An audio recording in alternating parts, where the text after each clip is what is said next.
Right now, in this very moment, you're probably doing what every human being does. You're fighting something. Maybe it's a situation that won't change, thoughts that won't quiet, or just this constant feeling that life should somehow be different than it is. If you've ever felt exhausted from trying so hard to control everything around you, you're about to discover why a prince 2,500 years ago walked away from unlimited power to solve this exact same human struggle. Tonight, you're going to learn the ancient secret of stopping the fight.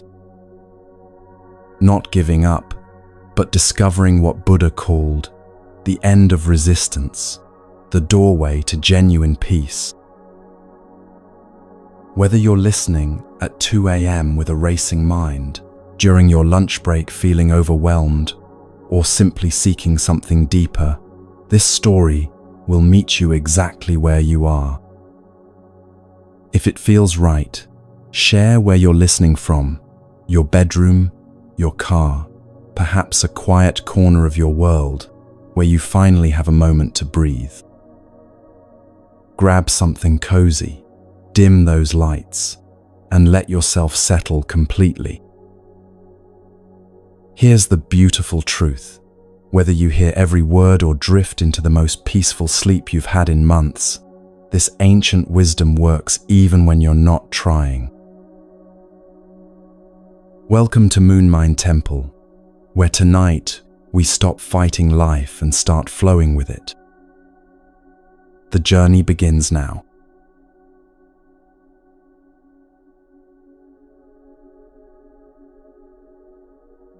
There once was a city so beautiful that even the gods would pause in their celestial wanderings just to gaze upon it.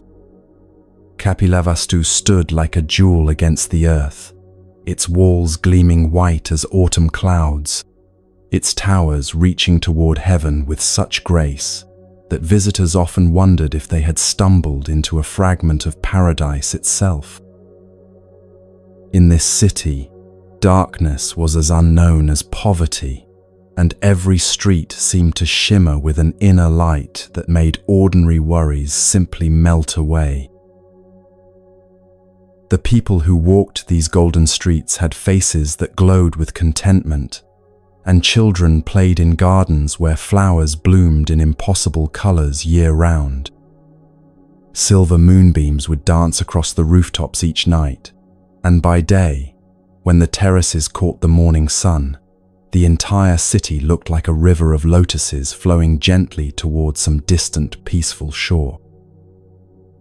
Yet for all its beauty, for all its perfection, Kapilavastu held within its walls a story that would teach the world about the most fundamental truth of human existence, that even in paradise, the heart knows when it lives in a cage. King Shuddhodana ruled this magnificent realm with hands both gentle and strong. He was the kind of leader who brought light wherever he walked, whose wisdom drew people like flowers turning toward the sun. Generous beyond measure, just in all his dealings, he had created not just a kingdom, but a living testament to what human society could become when guided by compassion and truth. His subjects loved him, not because they had to, but because his very presence reminded them of the goodness that lived within their own hearts. But even the wisest hearts can be clouded by love, and King Shuddhodana's greatest strength would become his deepest struggle. You see, he had learned something that every parent eventually discovers, that loving someone completely means watching them face a world you cannot control, cannot protect them from, cannot make safe, no matter how much power you possess. And sometimes, when our love runs so deep it touches the very core of who we are, we make the mistake of thinking we can build walls high enough to keep pain away from those we cherish most. The king had married many queens, as was the custom of great rulers in those days, but among them all, one woman held his heart completely. Queen Maya was her name, and to see her was to understand why ancient poets spent their lives searching for words to describe beauty that seems to flow from some divine source. When she spoke, it was like listening to birds greeting the first light of spring, and her words carried a sweetness that could heal the deepest wounds in any listener's heart. Her hair fell in waves the color of midnight, and her forehead was smooth as polished diamond. But it was her eyes that captured souls. They held the coolness of lotus petals floating on a still pond, and in their depths, you could see a wisdom that seemed to come from lifetimes of understanding. Maya's virtue was not the rigid kind that judges others, but the flowing kind that simply made everyone around her want to be better than they were. She desired happiness for every living being, spoke only truth, and lived her life as an example of what the human heart looks like when it's completely open to love. King Shuddhodana and Queen Maya lived together in a happiness so complete it seemed to bless the very air around them.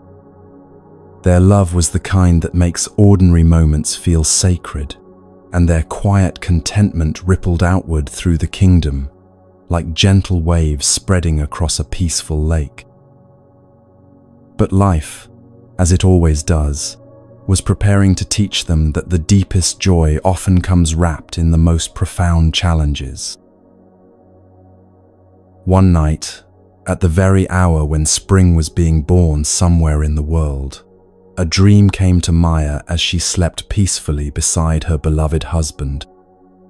In this dream, she saw a sight so wondrous that even now, 2,500 years later, mystics and sages still speak of it in hushed, reverent tones.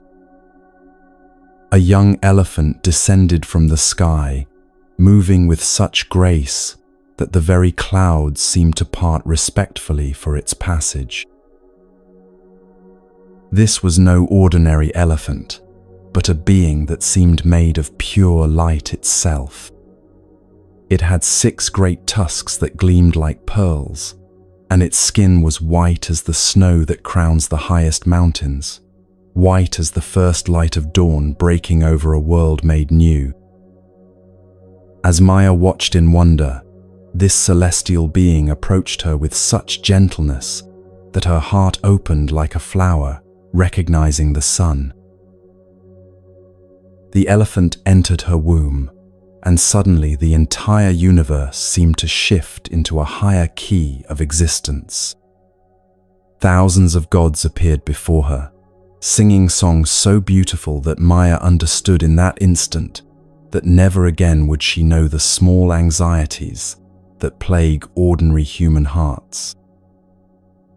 Hatred could not touch her, anger had no place in her being, and all the restless worries that once troubled her mind simply dissolved like morning mist meeting the first rays of sunlight.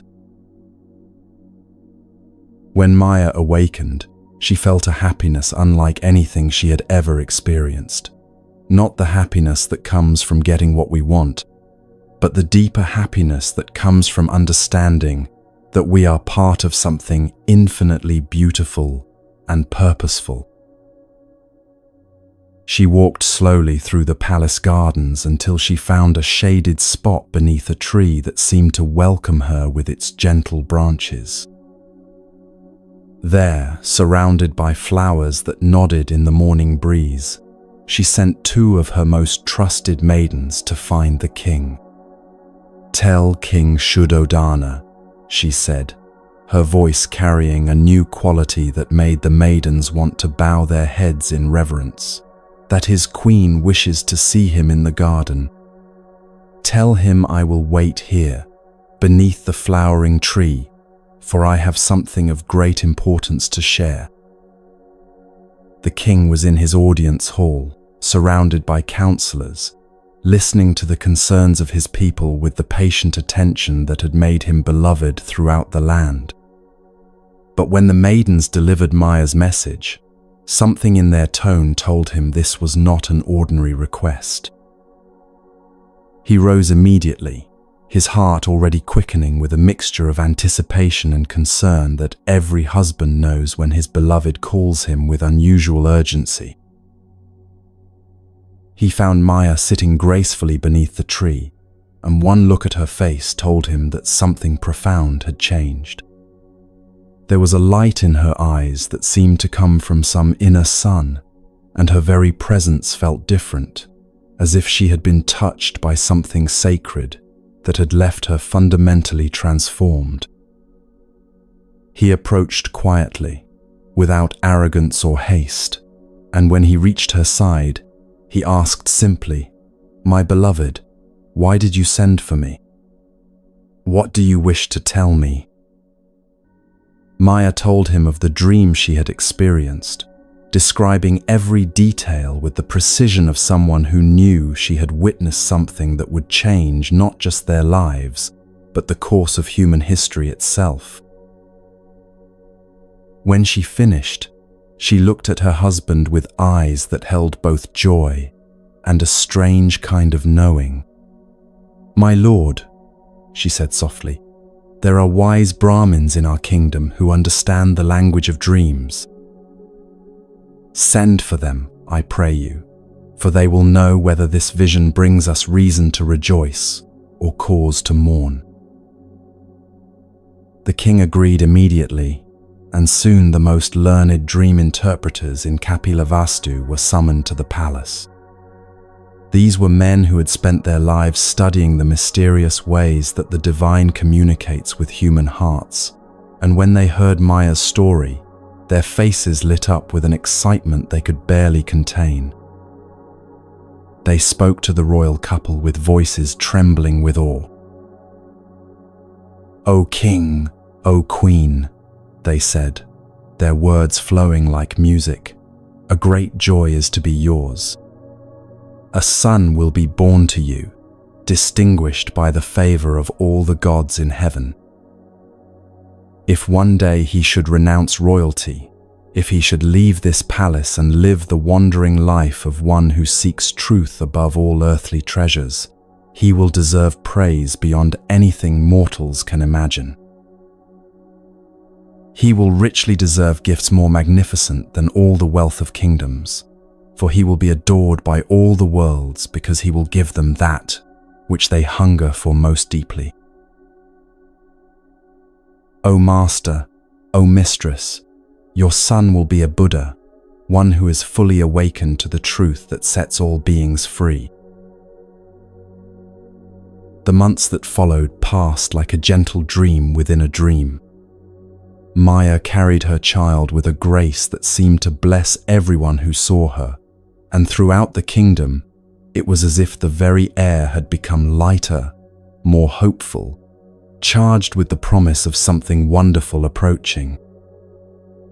Then, one day when the trees were heavy with blossoms and the world itself seemed to be celebrating, Maya knew that the time had come.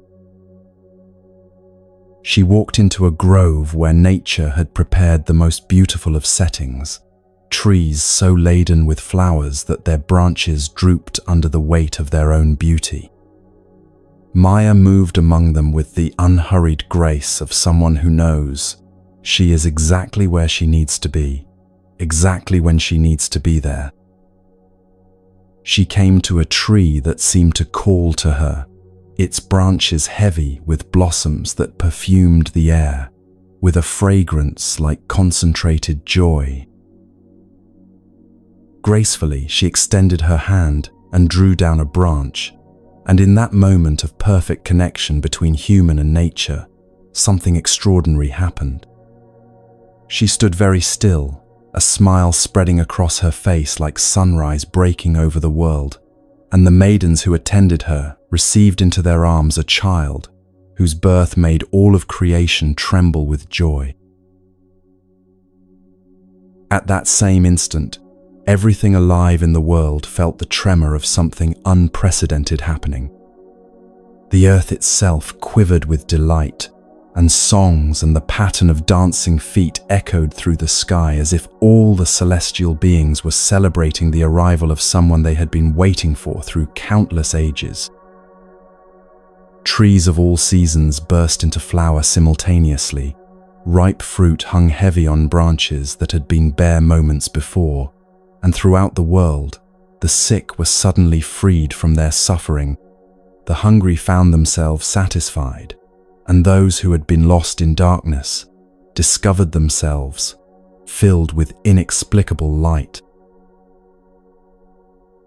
One of Maya's maidens ran to King Shuddhodana with feet that barely seemed to touch the ground. "My lord!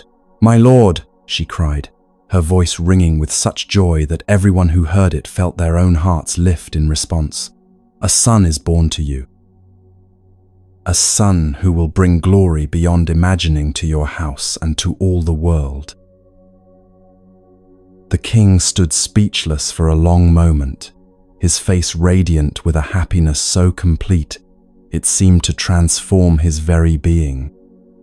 He knew in that instant what every parent knows when their child arrives, that the world had just become a different place, charged with new meaning, new possibility, new love that expanded the heart beyond anything it had known was possible.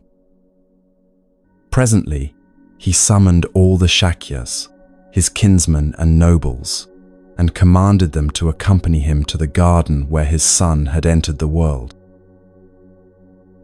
They formed a procession that was like something from a celestial court, nobles and wise men, priests and counselors, all moving with the kind of reverent gravity that comes when ordinary humans find themselves witnesses to the extraordinary. When they reached the child, King Shuddhodana approached with steps that were both eager and humble.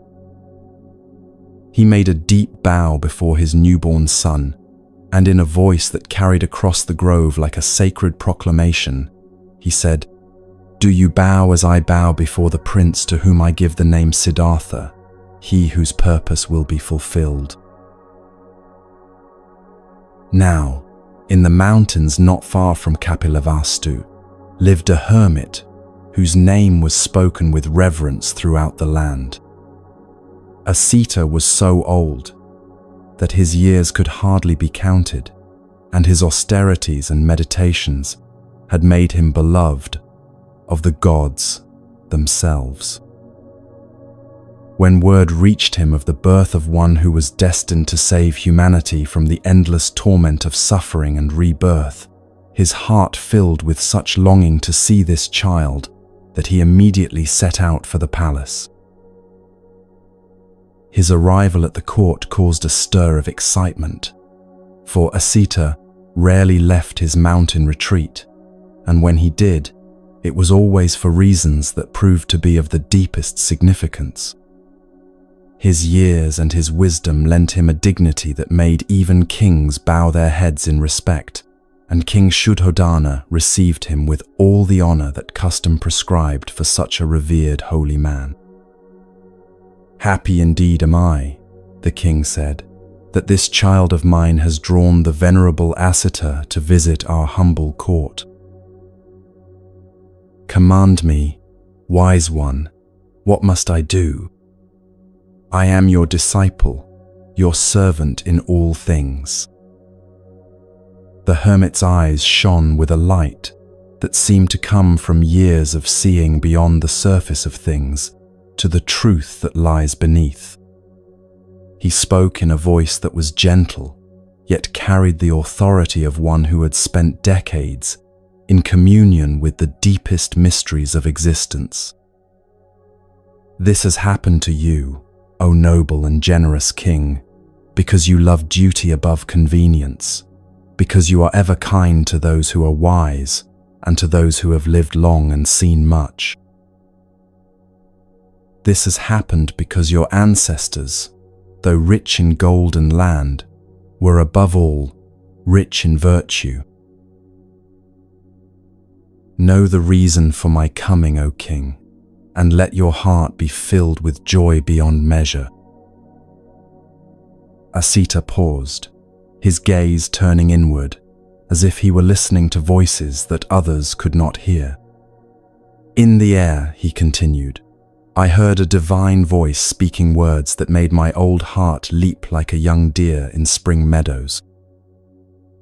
This voice said, 'A son has been born to the king of the Shakyas, a son who will possess true knowledge, who will understand what others have sought through countless lifetimes of searching.' I heard these words carried on the wind, and I came immediately, for my eyes must behold the glory of the Shakyas while there is still time." Overwhelmed with joy and curiosity, the king went immediately to fetch his son. Taking the infant gently from his nurse's protective arms, he brought him to the aged hermit with the careful reverence of one presenting a precious jewel to a master appraiser.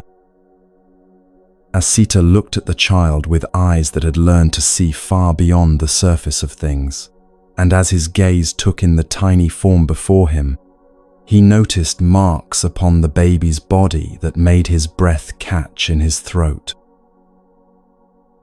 These were the signs that the ancient texts spoke of, the subtle physical characteristics that marked one who would become a Buddha, one whose very presence would transform the world's understanding of what it means to be human. For long minutes, Asita simply gazed at the child, his heart swelling with a joy so profound it seemed to encompass not just this moment but all the suffering humanity that this small being would one day help to heal.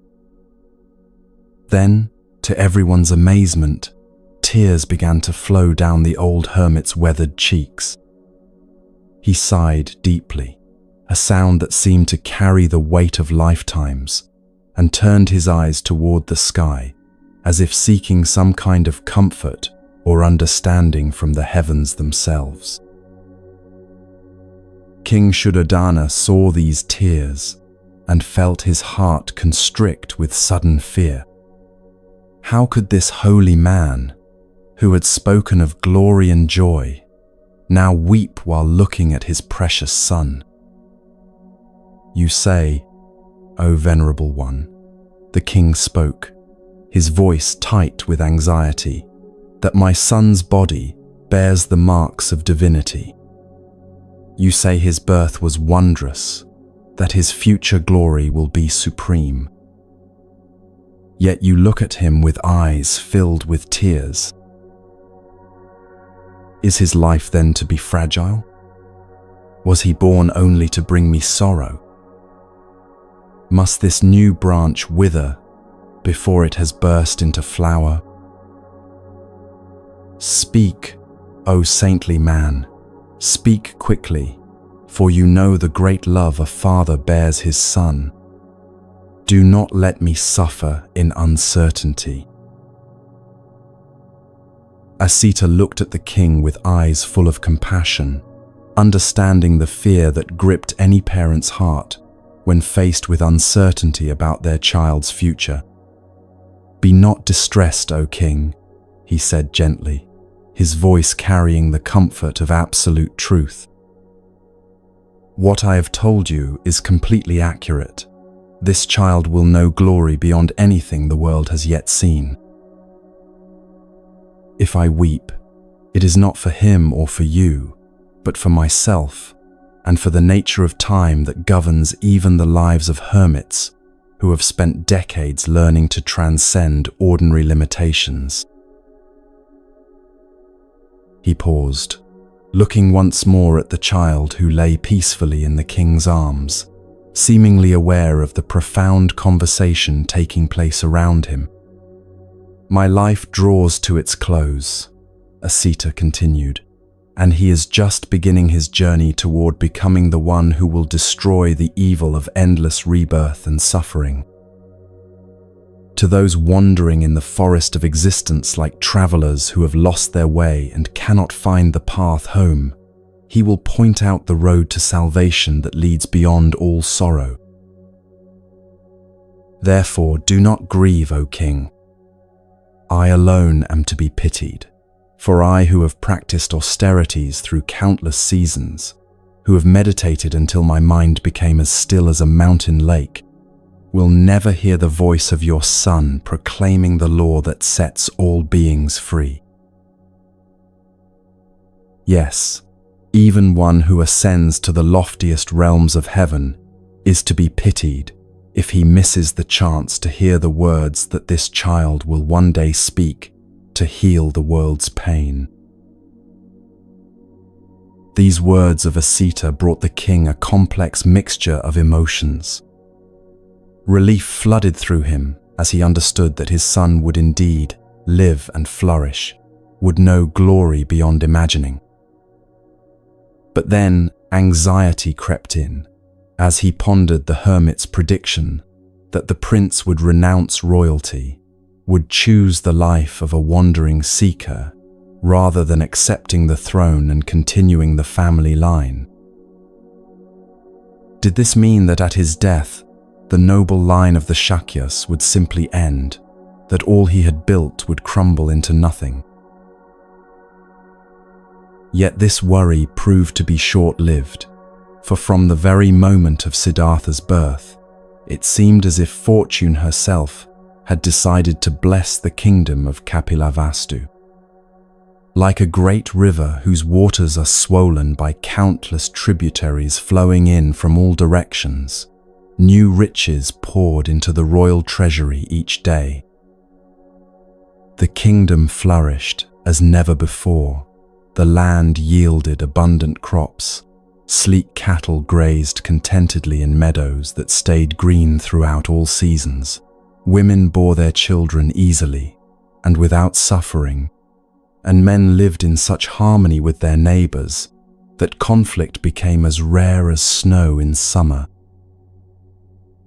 Happiness and tranquility reigned throughout the land, as if the very presence of this special child had somehow elevated the consciousness of everyone who shared the same sky.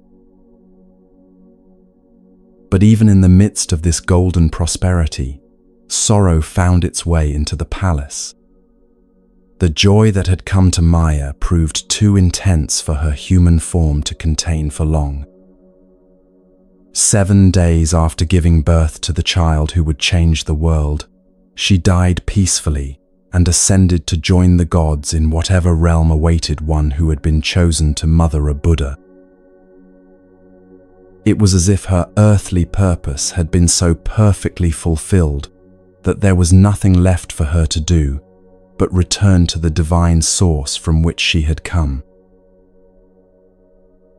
Maya had a sister, Maha Prajapati, who in beauty and virtue was almost her equal, possessing the same gentle wisdom and boundless compassion that had made Maya so beloved.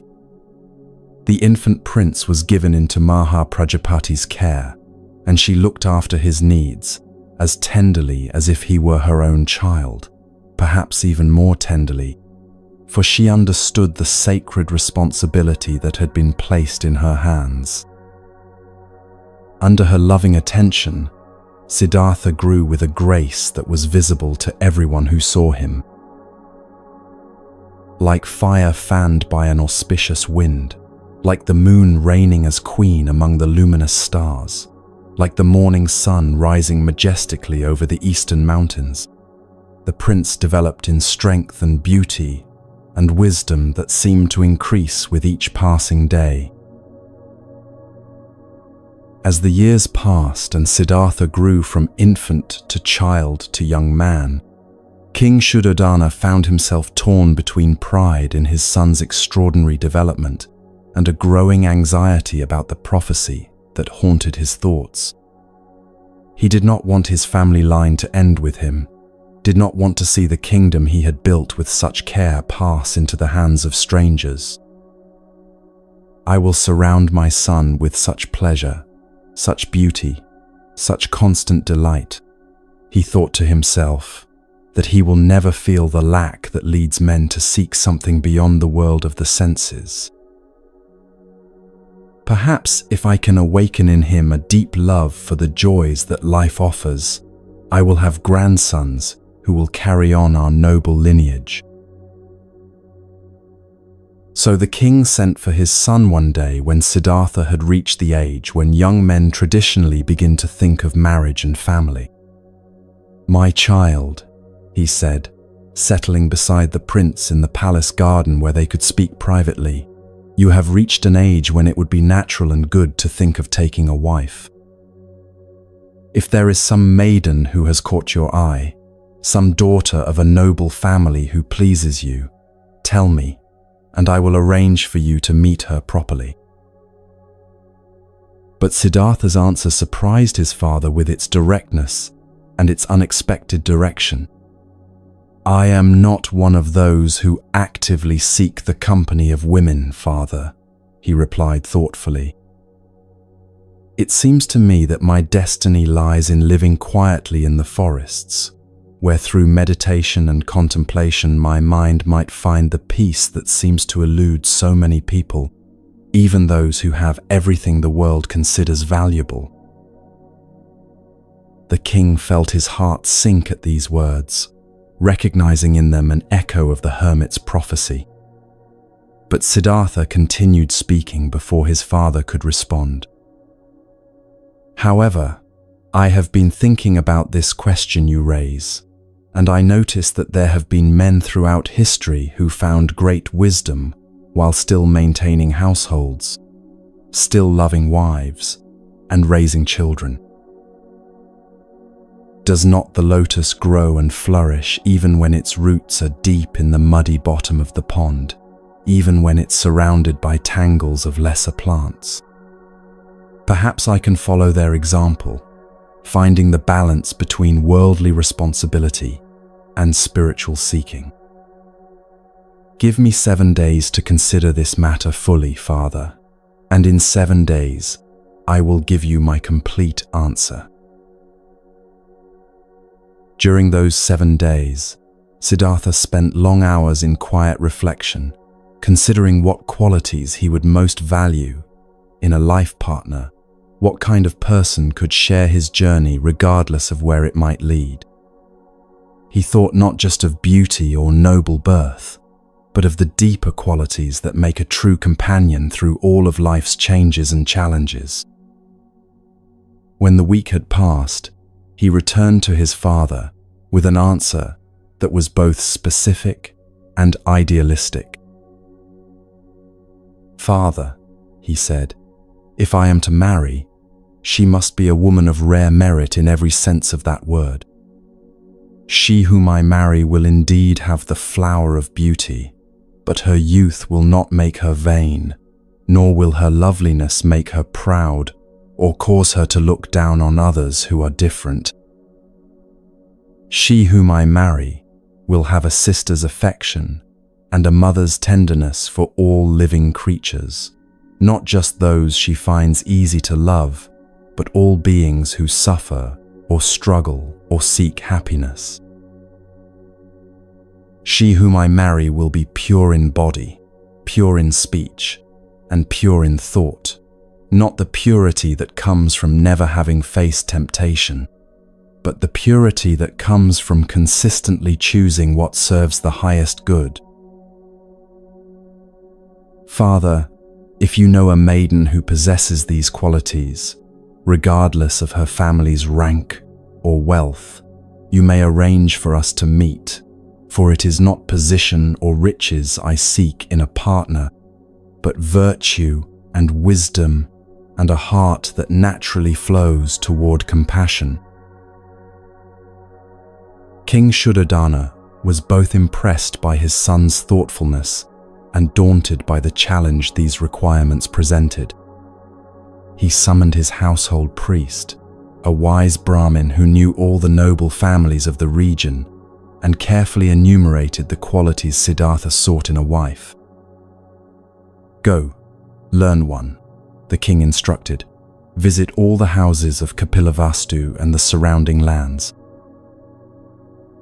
Observe the young women carefully, question them skillfully, And if you find one who possesses even most of these necessary qualities, bring word to me immediately. Remember that my son has made it clear. He seeks virtue above all else, character above convenience, wisdom above wealth. The priest undertook this mission with the thoroughness that had made him trusted advisor to the royal family. He visited house after house, met with family after family, observed young women of every rank and station. Some were beautiful but shallow, others were intelligent but proud, still others were kind, but lacked the depth of understanding that the prince required. The priest began to despair of ever finding someone who combined all the qualities Siddhartha had described. Finally, his search brought him to the home of Dandapani, a respected member of the Shakya clan, who had always lived with honor and dignity.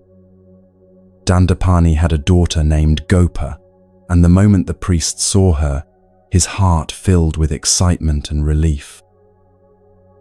Here was a young woman who possessed not just physical beauty, but something far rarer, a natural grace that seemed to flow from inner peace, eyes that held both intelligence and compassion, and a presence that made everyone around her feel somehow more hopeful about life.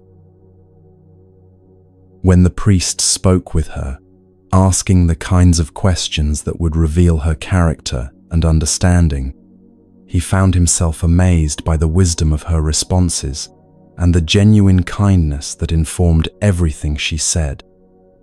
She spoke of life's challenges, not with the naive optimism of someone who had never suffered, but with the mature acceptance of someone who had learned to find meaning even in difficulty.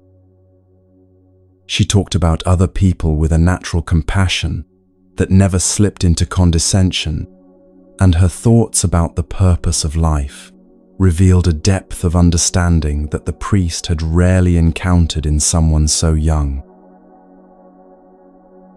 Excited by his discovery, the priest returned immediately to King Shuddhodana. "My lord," he announced, his voice bright with satisfaction, "I have found a maiden truly worthy of your son. In all my travels through the kingdom, questioning and observing, I have met no one who combines such beauty with such wisdom, such grace with such genuine virtue." "Where did you find this remarkable young woman?" the king asked, hope rising in his heart. "She is the daughter of Dandapani of the Shakya clan," the priest replied. "Though I have complete confidence in my judgment, my lord, I know that even the wisest advisors can sometimes see what they hope to see rather than what truly is. Perhaps it would be wise to arrange some way for Prince Siddhartha himself to observe this young woman and form his own impression before any formal arrangements are made." King Shuddhodana agreed that this was a prudent approach. He arranged for skilled craftsmen to create many beautiful jewels from gold and silver, ornaments that would serve as appropriate gifts for the young women of the kingdom. Then he sent a herald through the streets of Kapilavastu with this announcement: "On the 7th day from today, Prince Siddhartha, son of King Shuddhodana, will present gifts to all the unmarried young women of the city. Let all who are eligible appear at the palace at the appointed time to receive these tokens of the royal family's appreciation for the grace and beauty that the young women of our kingdom bring to our community." When the appointed day arrived, the palace hall was decorated with flowers and silks that turned the great room into something resembling a celestial court. Prince Siddhartha took his place on a throne that had been specially prepared for the occasion, and one by one, the young women of Kapilavastu filed before him, To each maiden who approached, he presented a carefully chosen jewel, but something curious happened that no one had anticipated. Each young woman who came before the prince was so struck by his extraordinary beauty and presence that she found herself unable to meet his eyes directly. Some lowered their gaze to the floor, others turned their heads away, and still others found themselves so overwhelmed that they hurried past after receiving their gift without daring to look at him at all.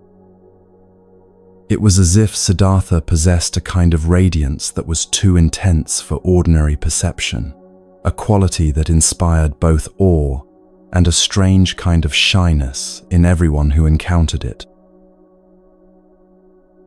Gopa was the very last young woman to appear, and when she entered the hall, something in the atmosphere seemed to shift. She walked toward the throne with a confidence that was neither proud nor timid, but simply natural, as if she were approaching an old friend rather than a prince she had never met. When she reached the dais, she looked directly into Siddhartha's eyes without flinching, without blushing, without any of the self-consciousness that had affected all the others. But when Siddhartha reached for the box that contained the remaining jewels, he discovered that it was empty. In his attention to making sure each young woman received an appropriate gift, he had not kept count, and now he found himself facing the one person he most wanted to honor, with nothing to offer her. The moment stretched between them, filled with a tension that everyone in the hall could feel. Gopa smiled, and her smile was like sunrise breaking over mountains that had been shrouded in darkness. "Prince," she said, her voice carrying a musical quality that made everyone who heard it want to lean closer. "In what way have I offended you that you treat me differently from all the others?" "You have not offended me in any way," Siddhartha replied, and those who were listening noticed that his voice, too, had taken on a quality they had never heard before, warmer, more alive, as if something in him was awakening in response to her presence. "You are the last to appear, and I have no jewel remaining to give you." As he spoke, he remembered that on his finger he wore a ring of exceptional beauty and value, one that had been made by the finest craftsman in the kingdom. Without hesitation, he removed it and extended it toward her. "This ring was mine," he said simply, "and now I offer it to you." But Gopa did not reach out to take the ring. Instead, she looked at him with eyes that seemed to see more than his outward appearance, that seemed to understand something about his nature that perhaps he did not yet fully understand himself. "Prince," she said softly, "must I accept this ring from you? Should I take something that belongs to you, something that you value? It seems to me that it should be the other way around. It should be I who offers you a gift, for what could I possibly give you that would equal what you have already given, just by being who you are?" With these words, she turned and walked from the hall, leaving Siddhartha holding the ring and feeling as if something fundamental had just shifted in his understanding of life and relationship and the mysterious ways that souls recognize each other across the apparent separations of ordinary existence.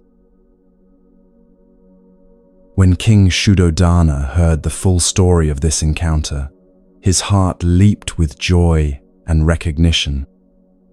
"Gopa alone could face my son without being overwhelmed," he thought to himself. She alone showed the kind of strength and wisdom that could match his own extraordinary nature.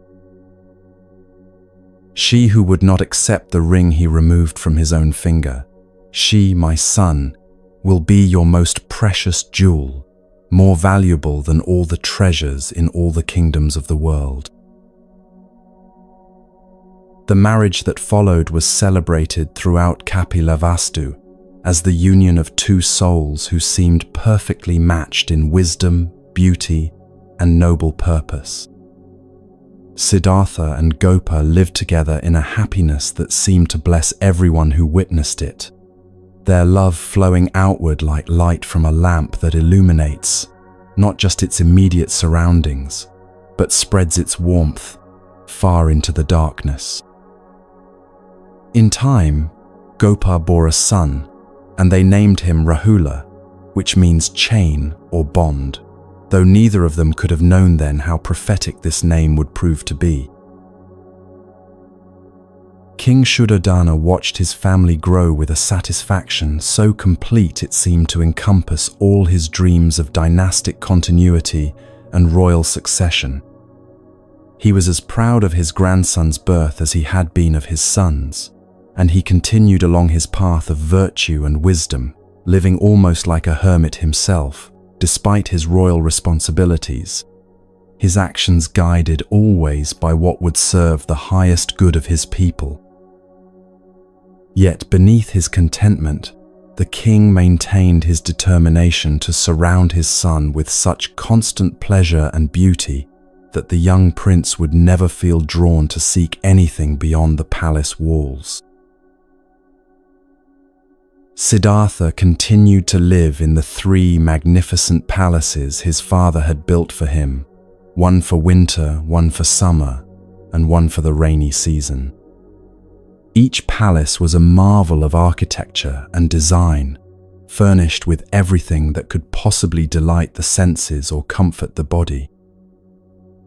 In these residences, white as autumn clouds and bright as the celestial chariots that the gods themselves might choose for their pleasure journeys, the prince seemed to have access to every joy that human life could offer. He spent his days in pursuits that would have satisfied most men completely, listening to music played by Gopa and her companions, women whose skill was so refined they could make even the gods pause in their celestial activities to listen. He wandered through gardens where flowers bloomed in impossible abundance, where the very air seemed perfumed with contentment. He had access to the finest foods, the most beautiful art, the most stimulating conversation, and the company of people who loved him and delighted in his happiness. Yet, like a seed that contains within itself the entire tree it will become, something stirred within Siddhartha's heart that all this beauty and pleasure could not quite satisfy. It was not that he was ungrateful or restless in any ordinary sense. He appreciated the love that surrounded him, the luxury that cushioned his every day, the wife who brought him joy, and the son who carried on his lineage. But there was something else, something that whispered to him in quiet moments, something that made him gaze beyond the palace walls with eyes that seemed to be searching for answers to questions he could not yet articulate. In Zen Buddhism, we have a teaching that says even in paradise, the heart knows when it lives in a cage. This doesn't mean that love is wrong or that beauty is meaningless, or that we should reject the good things life offers us. It means that the human soul, when it begins to awaken, recognizes that no external circumstance, no matter how perfect, can provide the deep peace and understanding that we most fundamentally seek. Trying to protect someone from life is like trying to stop the river from flowing. It comes from love, but it cannot succeed because growth and awakening require that we encounter reality directly, in all its complexity and challenge. And so, Prince Siddhartha lived in his golden cage, surrounded by every comfort, protected from every hardship, loved beyond measure, and still, in the depths of his being, something called to him, something that would not be satisfied by even the most perfect of external arrangements. What we resist in our children, we often create, for the soul that is meant to seek truth will find a way to do so, regardless of how many walls we build to keep it safe. Love that tries to control, even with the best of intentions, becomes a form of suffering for both the one who controls and the one who is controlled. The stage was being set for a journey that would take Siddhartha far beyond the boundaries of his protected world, a journey that would teach him, and through him, all of humanity, that the peace we seek cannot be found by arranging our external circumstances perfectly, but only by learning to meet whatever arises with a heart that has stopped resisting the fundamental nature of life itself.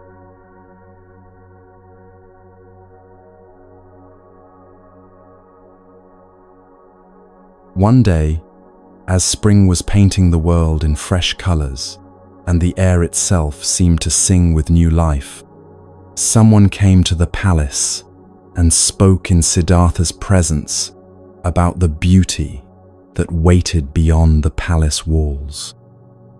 They described how the grass in the meadows had turned the most tender shade of green, how birds filled the trees with songs that celebrated the return of warmth, and how in the ponds throughout the countryside, great lotus blossoms were opening their petals like nature's own prayer of gratitude. They spoke of gardens where young lovers walked hand in hand, of festivals where people gathered to celebrate the simple joy of being alive, of a world that had broken free from winter's chains and was now dancing with the irrepressible energy of renewal. As Siddhartha listened to these descriptions, something stirred within him that he had never felt before, a longing so deep and sudden it took his breath away. It was like being an elephant who has been kept in the finest stable imaginable, given the best food and the most comfortable surroundings, but who suddenly catches the scent of the wild forest on the breeze and remembers that there is a vast world beyond the walls that have defined his entire existence.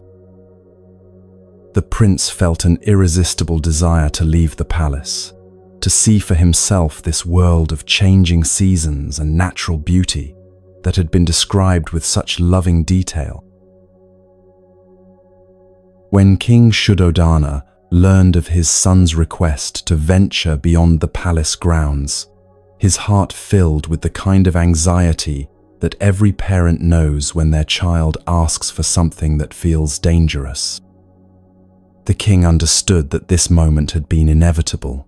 He could not keep his son enclosed forever, no matter how much love and fear motivated his protectiveness. But he was determined that if Siddhartha must see the world, it would be a carefully prepared version of the world, one that would not disturb the serenity of his son's soul, or plant seeds of the kind of questioning that might lead him away from the throne and the family line. Very well, the king thought to himself, my son shall go out and see the beauty of the kingdom, but he will see only beauty.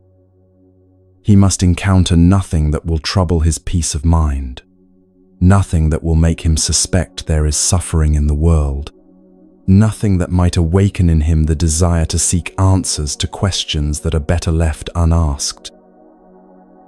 And so the king gave orders that took many days to carry out completely. The city was decorated as if for the greatest festival in its history. Garlands of flowers were strung across every street, bright banners fluttered from every building, and the entire route that the prince would travel was transformed into something that looked like a pathway through paradise itself. The most magnificent chariot in the royal collection was prepared, a vehicle made of gold that seemed to capture and reflect sunlight in ways that made it appear almost alive.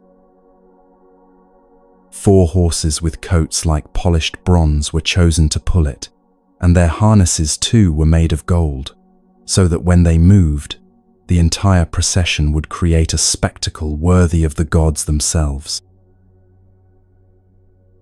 But the king's most careful preparations concerned not what his son would see, but what he would not see. Orders went out throughout Kapilavastu that on the day of the prince's journey, all those who were old, sick, or suffering in any way were to keep themselves hidden from view. Every beggar was given enough gold to stay comfortably out of sight. Every person who showed signs of illness was provided with shelter, where they could rest until the royal procession had passed, and every elderly citizen was gently asked to remain indoors until the prince had returned safely to the palace.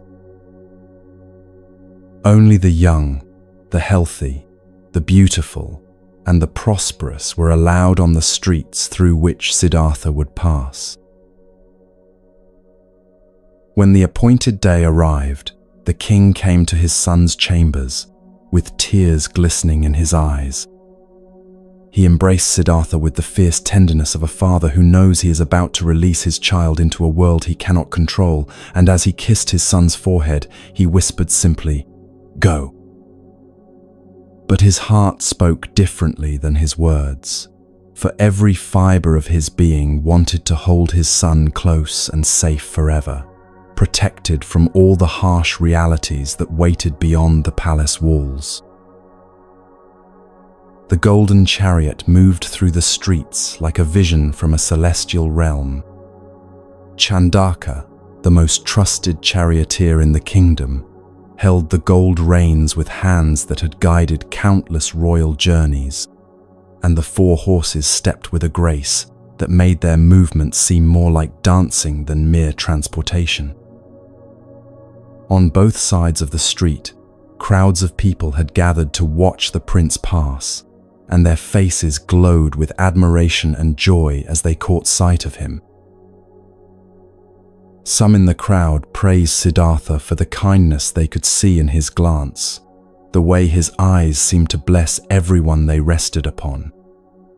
Others spoke of his dignified bearing, the natural nobility that made him seem like royalty not just by birth but by the very quality of his presence.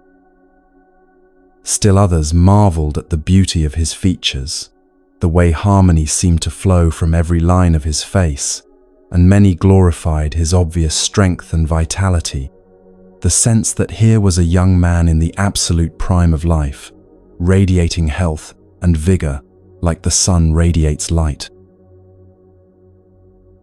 As Siddhartha rode through this carefully orchestrated scene of prosperity and joy, his heart filled with a happiness he had never experienced before. The wealth and beauty of his people delighted him. The evident contentment on their faces made him proud of the kingdom his father had built, and the natural loveliness of the city in springtime filled his soul with something that felt like pure gratitude for the privilege of being alive. For the first time in his life, he felt truly connected to the world beyond the palace walls, and he began to understand why some people spoke of life as an adventure worth celebrating. But the gods, those mysterious forces that govern the unfolding of destiny, had different plans for this day than King Shuddhodana had so carefully arranged. In the wisdom traditions, we learn that reality has a way of breaking through even the most elaborate attempts to hide it, for the soul that is ready to awaken will find its teachers in the most unexpected places. What we don't face, we cannot heal, and sometimes the universe itself conspires to show us exactly what we most need to see, precisely when we are ready to receive its lessons. The gods, understanding that Siddhartha's time for awakening had come, decided to pierce through the beautiful illusion that had been created for his protection. They took the form of an old man, ancient beyond counting, and placed him directly on the path where the prince's chariot would pass. This was no ordinary elderly person who might simply be hurried out of sight, but a figure so striking, so impossible to ignore, that even the most determined effort to look away would fail. The man was leaning heavily on a walking staff, his body bent with the weight of years that seemed to stretch back to the very beginning of time.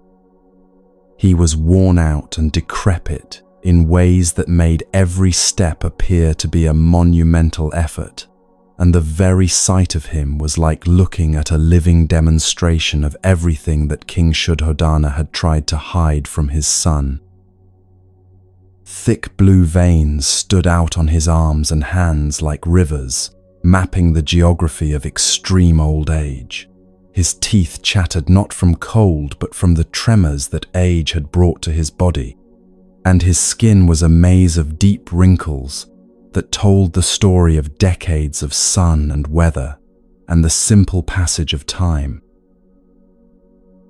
Only a few strands of dirty grey hair hung from his scalp, and his eyelids had lost their lashes entirely, leaving his eyes red-rimmed and watery.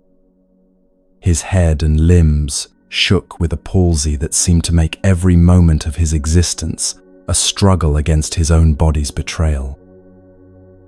He moved with the painful slowness of someone for whom every step required conscious effort and determination, and yet there was something in his very presence that commanded attention, that made it impossible to look away or pretend he was not there.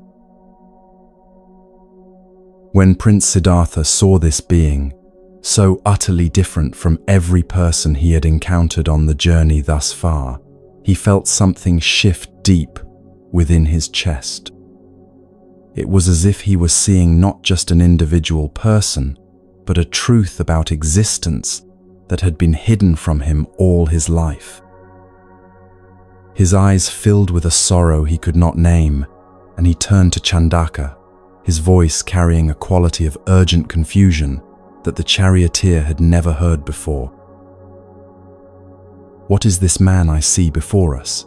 Siddhartha asked, his words coming slowly as if he were trying to understand something that challenged everything he thought he knew about life. His hair is grey and his body is so bent that he must cling to his staff with hands that appear to have no strength left in them. His eyes are dull and clouded. His limbs shake and falter with every movement he attempts. "Tell me, Chandaka, is this man some kind of monster? Has nature made him thus from birth, or has some terrible accident befallen him? What has happened to transform what must once have been a normal human being into this pitiable figure?" Chandaka should not have answered this question. His instructions had been clear, and he understood the king's desperate desire to protect his son from exactly this kind of disturbing revelation. But the gods, working through the mysterious forces that guide human destiny, confused the charioteer's mind at this crucial moment. Without fully understanding the mistake he was making, without considering the consequences of his words, Chandaka found himself speaking truths that would shatter forever the prince's protected innocence. That which destroys beauty, which ruins vigor, which causes sorrow and kills pleasure, the charioteer said, his voice carrying the weight of universal truth, that which weakens memory and destroys the senses. This is old age. It has seized this man and broken him completely. He too was once a child, my lord, nursing at his mother's breast with the same helpless sweetness that all babies possess. He too once crawled upon the floor, learning to walk as every child must learn, taking his first uncertain steps, while loving hands reached out to catch him if he fell. He grew and became young and strong, with beauty and energy that made him feel as if he could conquer the world. He reached the full flowering of his years, felt the confidence that comes with a body that obeys every command, a mind that grasps every concept. Then, he entered the twilight of his life, and time began its relentless work of wearing away everything he had once been. Now you see before you the ruin that old age makes of every human being who lives long enough to experience its full effects. These words struck Prince Siddhartha like lightning, illuminating a landscape that had been hidden in darkness. His entire body began to tremble, and he felt as if he was seeing clearly for the first time in his life, but what he was seeing filled him with a terror and sadness unlike anything he had ever imagined possible. "Will this fate come to me as well?" he asked, his voice barely above a whisper. "My lord," Chandaka replied, now fully caught up in the momentum of truth, telling that seemed to have taken control of his tongue, "Youth will leave you someday just as it has left this man and every person who has ever lived. To you too will come this troublesome old age that stops our strength in its tracks and steals our beauty like a thief in the night. Time spares no one, my prince, not the wealthy or the poor, not the wise or the foolish, not the royal or the common. It moves through every life like water flowing downhill, inevitable and unstoppable, carrying away everything we think of as permanent and leaving us changed beyond recognition." Siddhartha felt his entire understanding of life crumble and reform in the space of a few heartbeats. He shuddered like a bull at the sound of thunder, uttered a deep sigh that seemed to come from the very center of his being, and shook his head as if trying to wake from a nightmare. His eyes moved back and forth between the wretched figure of the old man and the happy, unsuspecting crowds that surrounded them on all sides, and when he spoke, his words carried the gravity of someone who has just discovered a truth so fundamental that it changes everything. "So old age destroys memory and beauty and strength in every person who lives," he said slowly, working through the implications of what he had just learned. "Yet these people around us continue with their daily activities as if nothing threatens them. They laugh and celebrate and make plans for the future as if they have not seen what I have just seen. How can they delight in gardens and flowers and festivals when this fate awaits every one of them? How can their minds think of anything except the terrible reality of aging? Turn the horses around, Chandaka. Let us return to the palace immediately, for I cannot find joy in beauty when all I can see is the destruction that time will bring to everything I behold." The return journey to the palace passed in complete silence, with Siddhartha lost in thoughts that seemed to spiral deeper and deeper into darkness with every turn of the chariot wheels. When he reached his chambers, he found that peace had become impossible. He wandered through the halls that had once been his refuge, but now every tapestry, every beautiful object, every comfort seemed to mock him with its temporary nature. "Old age," he murmured to himself as he walked. "Old age, old age," and the words became a kind of meditation on impermanence that filled his heart with a sorrow he could not escape. In Zen Buddhism, there is a teaching that impermanence is not the problem, fighting it is. But Siddhartha had not yet learned this wisdom, and so his first encounter with the reality of aging filled him with the kind of resistance that creates suffering. He was fighting against a truth that his protected upbringing had never allowed him to face directly, and this fight was exhausting him in ways that no physical challenge ever had. What we don't face, we cannot heal, and the prince was now beginning the painful but necessary process of confronting the realities that every human being must eventually acknowledge. King Shuddhodana noticed his son's changed demeanor immediately, though he did not yet know its cause. When he learned from other sources what had happened during the journey, his heart sank with the knowledge that his careful planning had failed and that his worst fears were beginning to come true. He decided that perhaps another excursion would help restore his son's spirits, and he issued even stricter orders about keeping all signs of suffering and difficulty away from the prince's path. But the gods, having begun their work of awakening, were not finished with their teachings. Some days later, Siddhartha expressed a desire to ride through the city once again, hoping perhaps that the beauty he had found so delightful on his first venture might help him forget the disturbing images that haunted his thoughts. The king arranged another procession, this time with even more elaborate precautions to ensure that his son would see only joy and prosperity. But once again, the forces of destiny intervened to show the prince exactly what he needed to see, regardless of how carefully his father tried to control his experience. This time, the gods created a man afflicted with a terrible disease and placed him where Siddhartha's path would lead him inevitably to encounter this new form of human suffering. The sick man was a sight that would have moved even the hardest heart to compassion. His belly was swollen with illness. His arms hung limp and useless at his sides, and his face had taken on the peculiar pallor that comes when disease has gained the upper hand in its battle with health.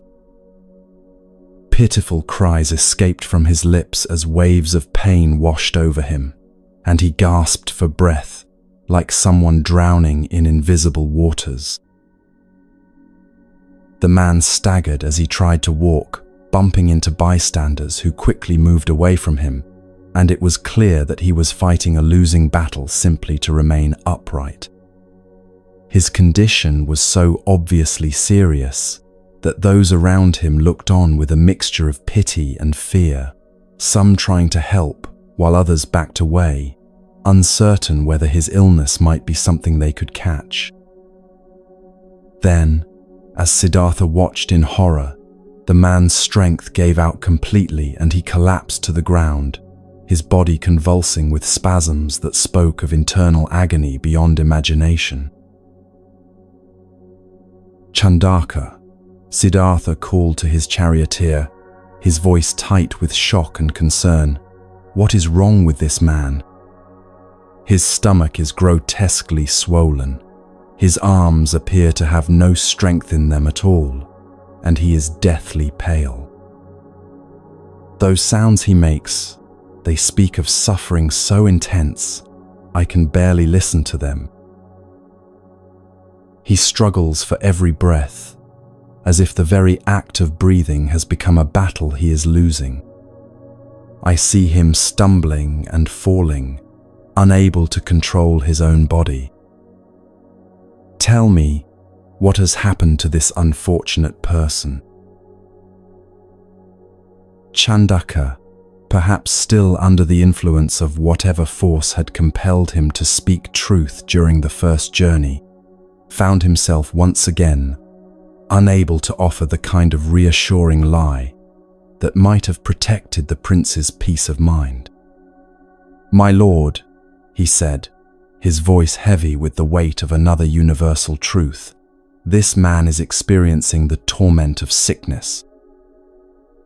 Disease has invaded his body like an enemy army conquering a peaceful city, and his weakness grows greater with each passing hour. Yet he too was once healthy and strong, my prince. He too once woke each morning with energy flowing through his body like a clear stream. He too once moved through the world with the confidence that comes from a body that obeys every command. But sickness makes no distinction between the deserving and the undeserving, between those who have lived carefully and those who have been careless with their health. The implications of this revelation hit Siddhartha like a physical blow. Is this suffering peculiar to this one man? He asked urgently. Or does this same threat hang over all living creatures? Could this happen to me, to my wife, to my son, to everyone I love? We are all vulnerable to similar afflictions, my lord, Chandaka replied, his words carrying the finality of absolute truth. Sickness weighs heavily upon the world like a storm cloud that can appear without warning in any sky. No one is immune. No amount of wealth or power or careful living can guarantee protection from the diseases that can transform any healthy person into someone like the man you see before you. When Prince Siddhartha heard this painful truth about the universality of illness and suffering, his body began to tremble, like moonlight reflected in disturbed water. The second great shock of reality was proving even more devastating than the first, because now he was beginning to see a pattern that suggested that life contained forms of suffering he had never even imagined. He spoke words of such bitterness and profound recognition that they seemed to come from some ancient part of his soul that had always known these truths, but had been kept from acknowledging them. People see this kind of suffering happening all around them, he said, his voice filled with a mixture of amazement and despair, yet they never lose their confidence in their own safety. They continue to laugh and plan and hope, as if they possessed some kind of knowledge that protects them from the very fate they witness happening to others. How great must be their wisdom, or how great must be their blindness, that they can live with such apparent peace while constantly threatened by illnesses that could strike at any moment. Turn the horses around, Chandaka. This pleasure trip has ended before it truly began. Let us return to the palace, for I have learned to fear sickness in ways that make it impossible for me to find joy in anything I see. My soul shuns pleasure now, and seems to close up like a flower that has been deprived of light. The prince returned to his palace chambers, wrapped in thoughts that were even darker and more troubling than those that had followed his first encounter with reality. King Shuddhodana noticed immediately that his son's spirits had sunk to an even lower level, and when he inquired about the cause, Chandaka reluctantly told him what had transpired during the second journey. The king's distress was so great that he temporarily lost his usual composure and flew into a rage at the man whose duty it had been to ensure that the streets were clear of anything that might disturb his son. He punished the official, though his natural kindness made the punishment lighter than his anger initially demanded. The man who received this rebuke was completely bewildered, for he had seen neither the old man nor the sick man. They had been visible only to the prince and his charioteer, manifestations of destiny, rather than ordinary human beings who could have been spotted and removed in advance. But the king's anxiety was now approaching panic, and he became more determined than ever to keep his son from venturing beyond the palace walls.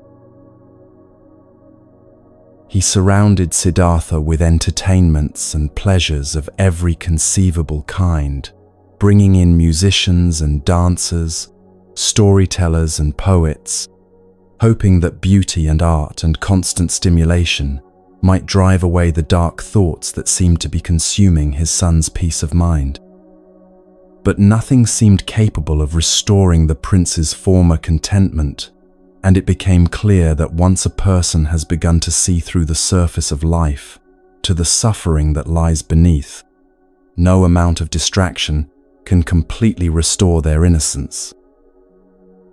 Every ending contains a beginning, and Siddhartha's encounters with aging and sickness had begun the end of his protected childhood and the beginning of his transformation into someone who would understand the deepest truths about human existence. Eventually, King Shuddhodana decided that perhaps one more carefully controlled excursion might help his son recover some measure of his lost joy. He gave even stricter orders than before, personally overseeing the removal of anyone who might represent suffering or hardship in any form. He even replaced Chandaka as the prince's charioteer, hoping that a different companion might be less likely to provide disturbing answers to difficult questions. The king felt certain that this time nothing could possibly go wrong, that his son would finally see only the beauty and prosperity that he had originally intended for him to encounter. But the gods were not finished with their lessons, and they understood that Siddhartha needed to face the third and most fundamental truth about human existence before his awakening could begin in earnest. They created a corpse being carried by 4 men, followed by others who were weeping and tearing their clothes in the traditional expressions of grief. This entire funeral procession was visible only to the prince and his new charioteer, a manifestation of destiny that no amount of human planning could have anticipated or prevented. The sight of the dead body being carried on a stretcher, covered with a white cloth that could not disguise the terrible stillness that had replaced whatever life and movement had once animated this form, struck Siddhartha with a force that seemed to stop his heart in his chest. The weeping mourners who followed behind spoke of loss so profound that their grief seemed to fill the air around them with an almost tangible weight of sorrow. Here was something even more final than old age or sickness. Here was the ultimate truth that all life must face, the end toward which every beginning inevitably moves. What is this being that is carried by 4 men and followed by others wearing dark clothes and weeping as if their hearts have been broken beyond repair?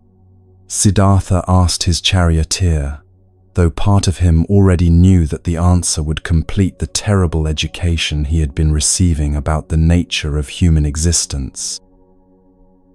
The charioteer, like his predecessor, found himself compelled to speak truth rather than offering comforting lies. "My lord," he said solemnly, "this person has neither intelligence nor feeling nor breath remaining in his body. He sleeps now with a consciousness that will never return, as still as grass or a piece of wood. Pleasure and pain no longer have any meaning for him, and friend and enemy alike have become irrelevant to his existence.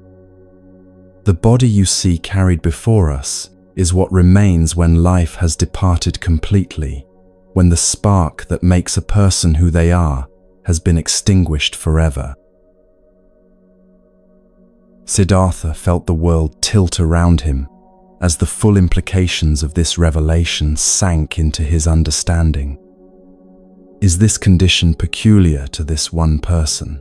he asked, though he suspected he already knew the answer. "Or does this same end await every creature that lives and breathes?" "This same end awaits all creatures, my lord," the charioteer confirmed, his words falling like stones into still water, creating ripples that would spread through Siddhartha's consciousness for the rest of his life. Whether they are humble or of noble birth, whether they are wise or foolish, wealthy or poor, beloved or despised, to every being who draws breath in this world, death comes as inevitably as sunrise follows darkness. It is the one appointment that no one can avoid, the one truth that unites every living thing in a common destiny that cannot be escaped through any amount of power or knowledge or desperate bargaining. In that moment, Prince Siddhartha fully understood what death meant, and despite all his courage and strength, he found himself overwhelmed by the enormity of this truth. He had to lean against the side of the chariot for support, and when he finally found his voice, his words were filled with a distress, so profound it seemed to encompass not just his own mortality, but the mortality of every being he had ever loved. "So this is the destination toward which all life moves," he said, his voice barely audible. "This is the end that awaits every person who laughs and loves and dreams and plans for the future." Yet knowing this terrible truth, people still manage to amuse themselves in countless different ways, still travel the world's highways with songs on their lips, still find reasons to celebrate and hope and imagine that somehow they will be different. Death stalks every step they take, yet they dance as if they will live forever. I am beginning to think that the human heart has become so hardened to reality that it can no longer feel the truth that should terrify and motivate every moment of existence. Turn the horses around, Chandaka. This is no time to wander through flower gardens when every blossom we see is already carrying within itself the seeds of its own destruction. How can any sensible person, anyone who truly understands what death means, seek pleasure when they live constantly in the shadow of their own inevitable ending?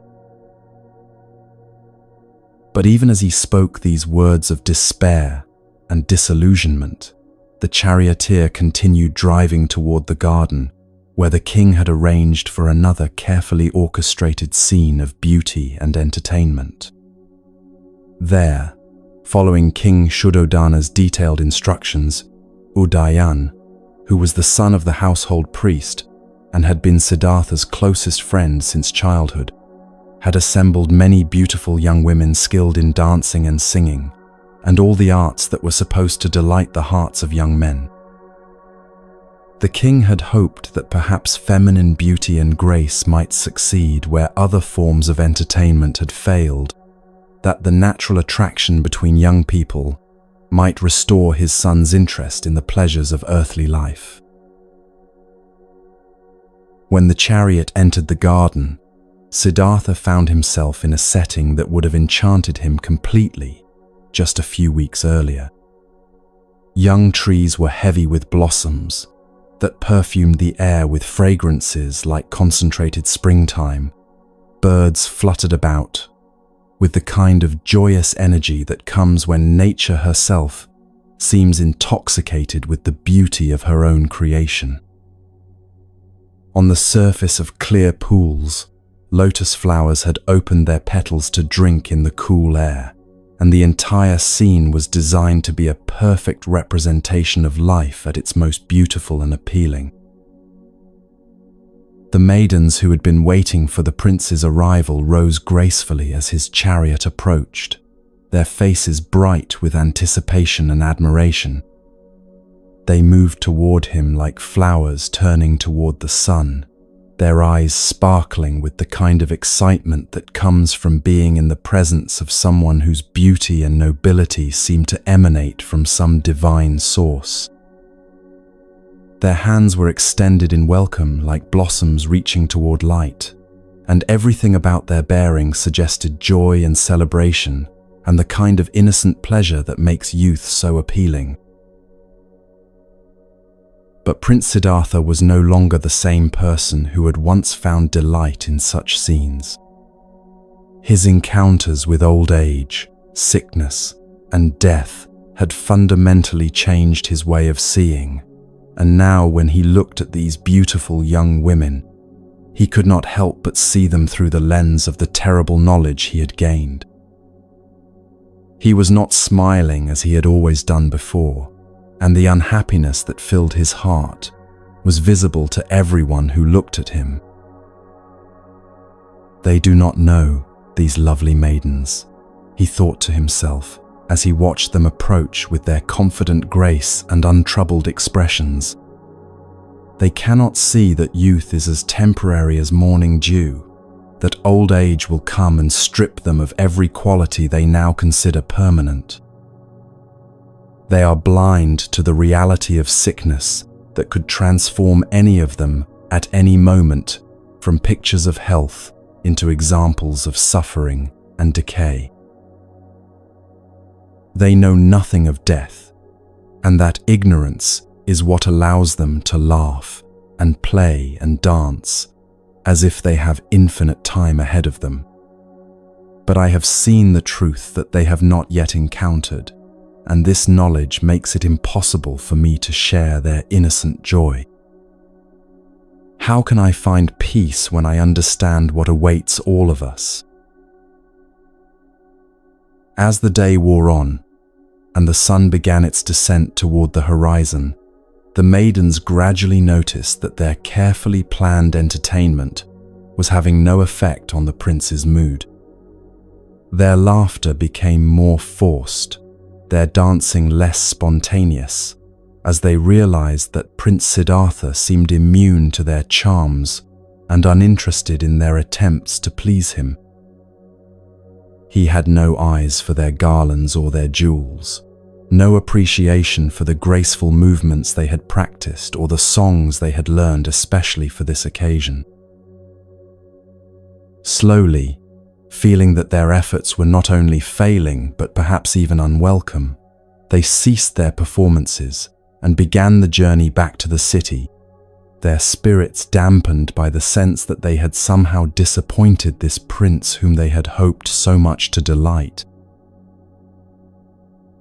When Siddhartha returned to the palace that evening, King Shuddhodana could see immediately that his son's condition had not improved, but had, if anything, grown worse. Udayan reported that the prince had shown no interest whatsoever in the entertainment that had been prepared for him, that he had seemed lost in thoughts so dark and consuming that nothing could reach him. That night, the king found no sleep, lying awake in his chambers and wrestling with the growing certainty that all his efforts to protect his son from life's harsh realities had not only failed, but had perhaps made the eventual confrontation with truth even more devastating than it needed to be. Meanwhile, Siddhartha wandered through the halls of his palace, like a caged lion that has been wounded by some invisible arrow. The luxury that surrounded him no longer provided any comfort.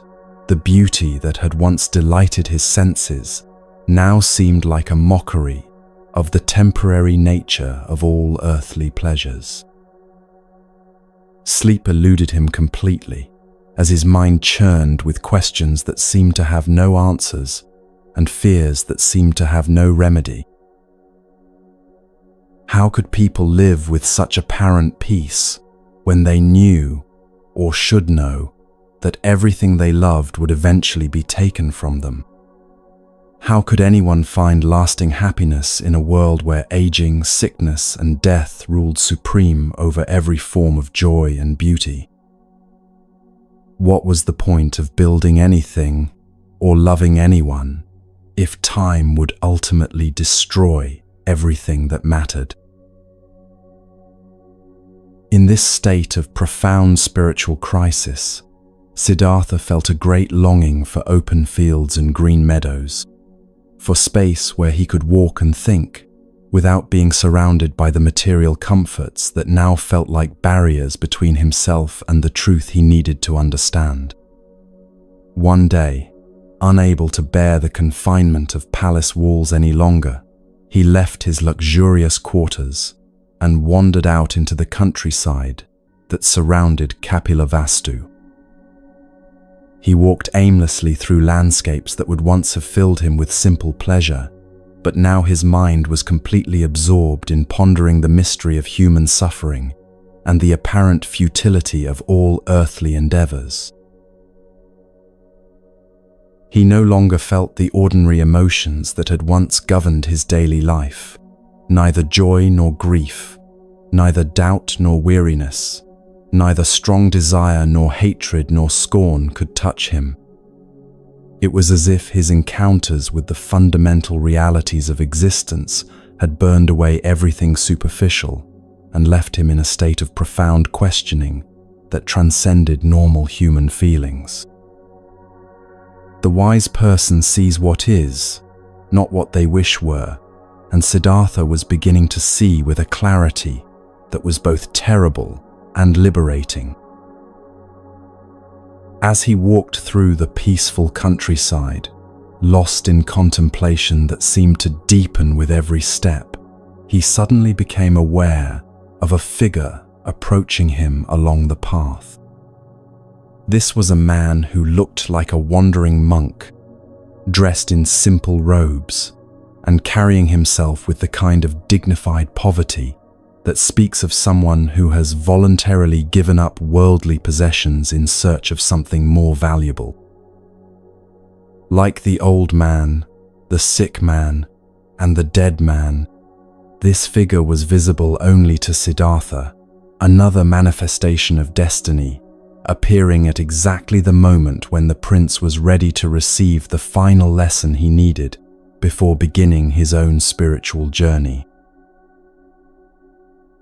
"Tell me, who are you?" Siddhartha asked when the monk drew near enough for conversation.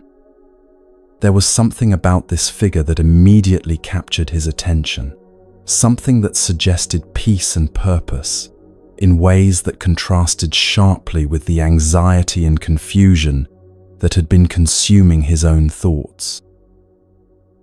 "I am a monk," the figure replied, his voice carrying a quality of calm that seemed to flow from some deep inner source of tranquility. "Through fear of birth and death, I have become someone who wanders without attachment to any particular place or possession. I seek deliverance from the very sufferings that you have recently discovered, the endless cycle of aging, sickness, death, and rebirth that traps all beings in patterns of pain they cannot escape through ordinary means. I think differently than other people, for I have learned to see through the illusions that keep most humans bound to pursuits that ultimately bring only disappointment. I shun the pleasures that others chase because I understand that what appears to be happiness is often just another form of bondage. I know nothing of the passions that drive ordinary people to such desperate lengths, for I have found something far more valuable than anything the world of desires can offer." The monk paused, and his next words seemed to come from a place of such profound understanding that they struck Siddhartha's heart like arrows finding their perfect target. "I seek solitude because it is only in deep quiet that the mind can discover its own true nature. Sometimes I live at the foot of a tree, sometimes in the lonely mountains where the wind itself seems to whisper ancient wisdom, and sometimes in forests where every sound teaches patience and every shadow offers lessons in acceptance. I own nothing because I have learned that possessions possess the possessor, and I expect nothing from others because I have found the source of contentment within myself. I wander through the world, living on whatever charity people offer, but my real sustenance comes from seeking the highest good that lies beyond all the temporary satisfactions that keep people trapped in cycles of wanting and disappointment."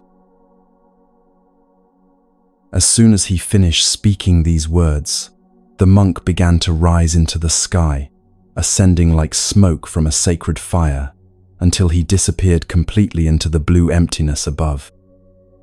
This was no ordinary human being, but a god who had taken the form of a wandering seeker in order to show Siddhartha that there was indeed a way beyond the suffering he had discovered, a path that led not to denial of life's difficulties, but to a kind of freedom that could embrace even the most challenging realities without being destroyed by them. The vision of this peaceful monk filled Siddhartha's heart with the first genuine happiness he had felt since his encounters with aging, sickness, and death had shattered his protected innocence. For the first time since learning about the universal nature of suffering, he could see clearly where his own path lay and what he needed to do to find the answers his soul craved. Sometimes we must lose everything to find what truly matters, and Siddhartha realized that his growing disillusionment with palace life was not a problem to be solved, but a doorway to be walked through. He returned to the palace with his mind made up and his purpose crystal clear. The frightened, confused young man who had ventured out that morning had been transformed during his walk into someone who understood his destiny and was prepared to embrace it regardless of the cost.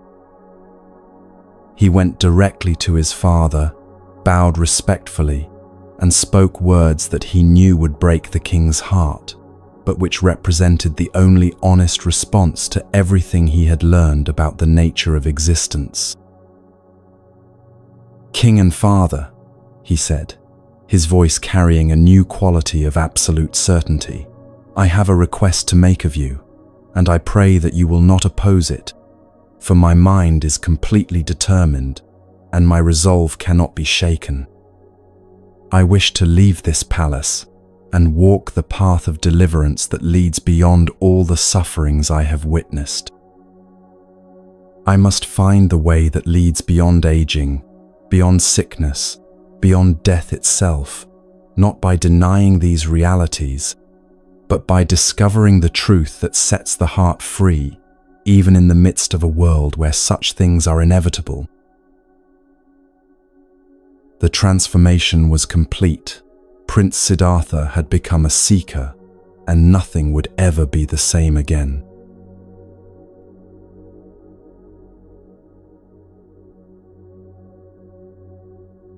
King Shuddhodana felt his world crumble as he listened to his son's words, each syllable falling like stones into the still pond of his heart, creating ripples of pain that seemed to spread through his entire being. The very thing he had feared most, the prophecy that had haunted his dreams since Siddhartha's birth, was now unfolding before his eyes with the terrible inevitability of sunrise. His voice trembled as he responded, and those who witnessed this moment could see the struggle between a father's love and a king's authority playing out across his weathered features. "My son," the king said, tears gathering in his eyes like morning dew on flower petals, "I beg you to give up this idea that has taken hold of your mind.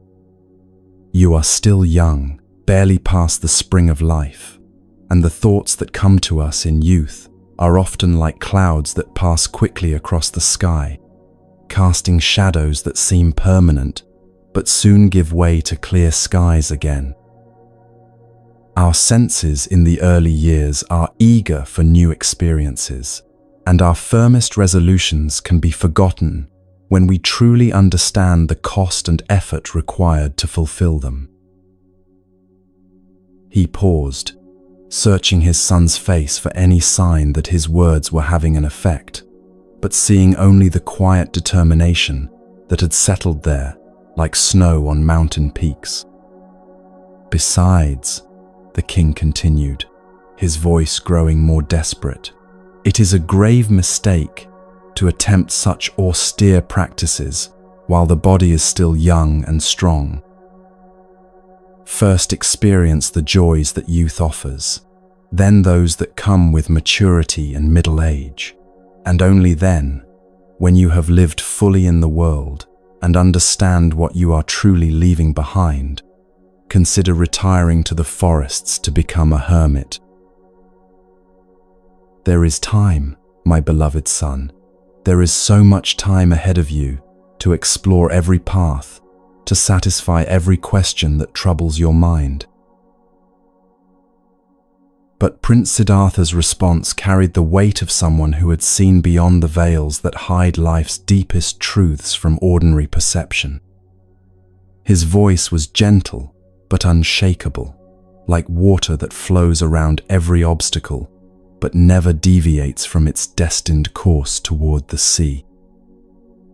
"Father, dear father," he said, "if you can promise me 4 things, then I will gladly remain in your house and never speak again of seeking truth in the forests.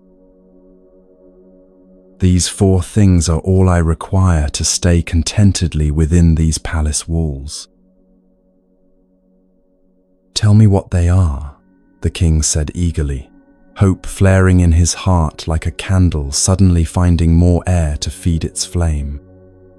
"Whatever you ask, if it is within my power to grant, I will move heaven and earth to give it to you." Siddhartha looked at his father with eyes that held both infinite love and infinite sadness, the gaze of someone who is about to ask for the impossible, because only by asking for the impossible can they demonstrate why the possible is not enough. "Promise me, Father, that my life will never end in death. Promise me that sickness will never impair my health or the health of those I love. Promise me that age will never follow my youth, that I will never watch my body grow weak or my mind grow dim. And promise me that misfortune will never destroy the prosperity and happiness that we now enjoy, that loss will never touch our family or our kingdom." The silence that followed these words was like the hush that falls over the world just before dawn, when even the birds pause in their singing to acknowledge the profound transition taking place. King Shuddhodana understood immediately that his son was asking for the very things that no earthly power could provide, the guarantees that no father, no matter how much he loved his child, could ever offer. "You are asking too much, my son," he said quietly, his voice barely above a whisper. "These things are not mine to give, for they are not anyone's to give. What you seek lies beyond the reach of royal authority, beyond the power of any kingdom or treasure." "Then you understand why I cannot remain here," Siddhartha replied, his words carrying the finality of water reaching its lowest level. "If you cannot grant these promises, and I know in my heart that no one can, then please do not try to hold me back when I seek to find another way to deal with the realities that make life so filled with uncertainty and pain. It is not wise to act on a passing impulse, Father, but what moves me now is not impulse, but the deepest recognition of what life truly demands of us." He stood with the dignity of someone who has made a decision that aligns perfectly with his understanding of truth, and his next words carried the gravity of mountains settling into their eternal positions. "Solemn as Mount Meru is my resolve," he said, his voice resonating with quiet power. "You ask me to give up this path, but consider this carefully. When someone is trying to escape from a burning house, we should not hinder them but help them find the way to safety. The day comes inevitably when we must all leave this world, when we must all face the realities I have seen. But what merit is there in a forced separation when that time comes? How much better it is to choose a voluntary separation now, while there is still time to find the wisdom that can transform our understanding of what it means to live and die. With tears flowing down his cheeks like rivers carrying away the landscape of his hopes, King Shuddhodana watched his son turn and walk away, each step taking him further from the life they had shared and closer to a destiny that no amount of paternal love could prevent. The king returned to his chambers that night, knowing that his son's mind was made up and that all his years of protection and planning had led to this moment of inevitable loss. Siddhartha spent the evening hours walking through the great hall, where Gopa and her companions had once filled the air with laughter and music that seemed to make time itself stand still in appreciation. But now the hall was quiet, and the women who had once brought such joy to his life were sleeping deeply, their graceful forms arranged in peaceful rest throughout the spacious room.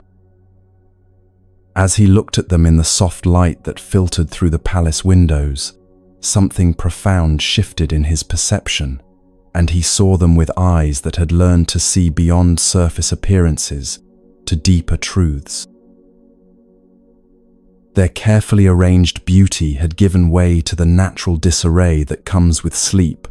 Hair that had been perfectly styled was now disheveled, mouths that had spoken such sweet words now gaped open, and bodies that had moved with such studied grace were now sprawled in positions that spoke only of unconscious surrender to exhaustion.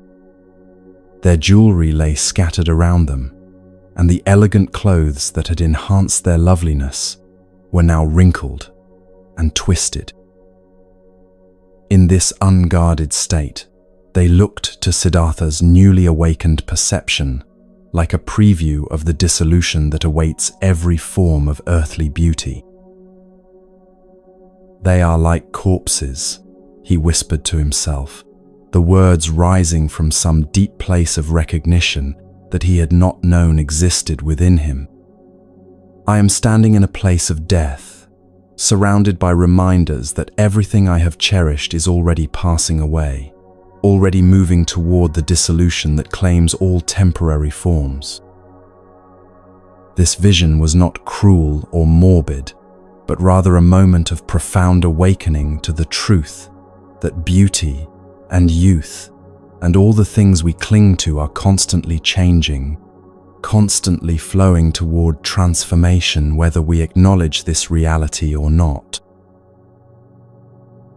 Understanding that the time had come to act on the decision that had been forming in his heart like a pearl forming in the depths of the ocean, Siddhartha quietly left the hall and made his way toward the royal stables.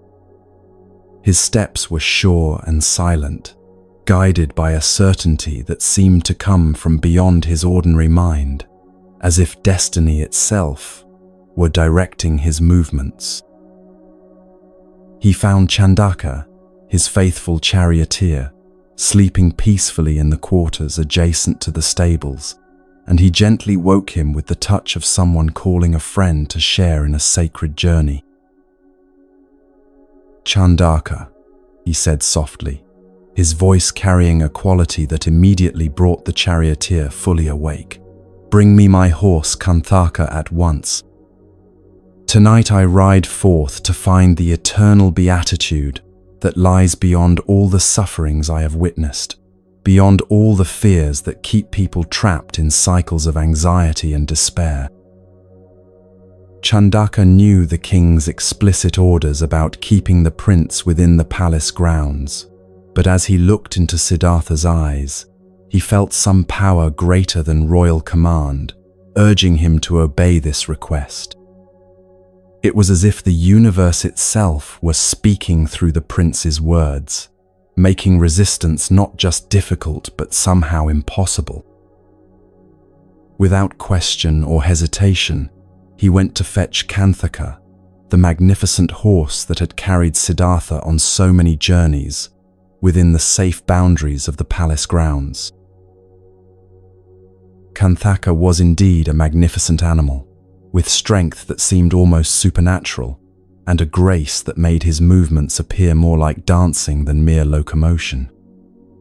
His coat gleamed in the moonlight like polished bronze, and his eyes held an intelligence that suggested he understood far more about the significance of this night than an ordinary horse should be able to comprehend.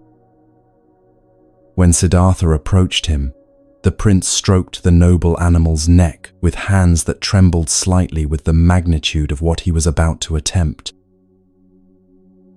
"Many times, my noble friend," Siddhartha said, speaking to Kanthaka as he would to a trusted companion who could understand every word, "my father rode you into battle and defeated powerful enemies who threatened our kingdom and our people. Tonight, I ask you to carry me into a different kind of battle, one that will determine not just my own fate, but the fate of every being who suffers from the pain of not understanding why life contains so much difficulty and uncertainty. Today I go forth to seek the supreme enlightenment that can transform suffering into wisdom, fear into compassion, and death into a doorway to understanding rather than an ending to be dreaded. Lend me your strength, noble Kanthaka. Lend me your speed and your courage, for tonight we ride not just for my salvation, but for the salvation of all beings who struggle in the darkness of ignorance and despair." As if he understood every word and recognized the sacred nature of this mission, Kanthaka allowed Siddhartha to mount him without making any of the sounds that might have alerted the palace guards to what was happening. The horse seemed to move with supernatural quiet, his hooves touching the ground as silently as falling leaves, as if the very earth were conspiring to help the prince escape from his golden prison. Chandaka, though his heart was heavy with the knowledge that he was helping his beloved prince leave everything familiar and safe behind, climbed onto his own horse and prepared to accompany Siddhartha as far as duty and love would allow him to go. The night was clear and beautiful, with stars scattered across the sky like diamonds thrown onto dark velvet by some cosmic hand that delighted in creating beauty, even in the depths of darkness. The moon hung full and bright above them, casting a silver light that transformed the familiar landscape into something magical and otherworldly. As they rode quietly through the palace grounds toward the city gates, it seemed as if nature herself were blessing this journey, providing just enough light to guide their way, while maintaining the secrecy that would allow them to leave without interference. The heavy iron gates that protected Kapilavastu were designed to keep out armies, secured with bars so massive that it would normally take many strong men working together to move them even slightly. These barriers had never been opened at night without the king's explicit command, and certainly never for a single rider seeking to leave rather than enter the city. But as Siddhartha and Kanthaka approached these seemingly insurmountable obstacles, something extraordinary happened that would be remembered and spoken of for centuries to come. The gates opened silently and smoothly, as if moved by invisible hands that had been waiting centuries for exactly this moment. No guards appeared to question their departure. No alarms were raised. No challenges were issued to stop them. It was as if the entire universe had conspired to create a pathway for this prince who was willing to give up everything in search of truth, as if all the forces of destiny were aligned to ensure that nothing would prevent this journey from beginning. To find yourself, you must first lose yourself, and Siddhartha was now leaving behind every external thing that had defined his identity in order to discover who he truly was, beneath all the roles and expectations that had shaped his life. As they passed through the gates and left the city of his birth behind, Siddhartha felt no regret, no backward glance of longing for the comfort and safety he was abandoning. Instead, his heart was filled with something that felt like the deepest possible relief, as if he had been holding his breath for years and was finally able to exhale completely. He spoke to the night air with a voice that carried across the landscape like a prayer or a sacred vow. Until I have seen the end of birth and the end of death, until I have found the way beyond all suffering, I shall not return to the city of Kapila or to the life I have known there. Kanthaka carried him swiftly through the darkness, covering ground with a speed and endurance that seemed to come from some source beyond ordinary animal strength. The countryside flowed past them like a river of shadows and moonlight, and with each mile they traveled, Siddhartha felt himself moving not just through physical space, but through the landscape of his own transformation. When the first light of dawn began to appear on the horizon, painting the sky in soft shades of rose and gold, they found themselves near a forest where many holy hermits had made their homes among the trees. This was a place where deer slept peacefully beneath ancient trees, undisturbed by human presence because the men who lived here had learned to move through the world without causing fear or harm to any living creature. Birds fluttered about fearlessly, and the very air seemed to vibrate with a quality of peace that spoke of countless hours of meditation and prayer offered up like incense to whatever forces govern the spiritual development of human consciousness. Siddhartha looked around at this forest sanctuary and felt his heart recognize something it had been seeking without knowing what it sought. "This is the place I have been looking for," he said to Chandaka, his voice filled with quiet certainty. "Here I can begin the search that will lead me to the answers my soul requires." He dismounted from Kanthaka's back and stood for a moment with his hand on the noble animal's neck, feeling the warmth of life pulsing beneath the smooth coat, understanding that this was the last connection he would have for some time with the world of palaces and royal privilege.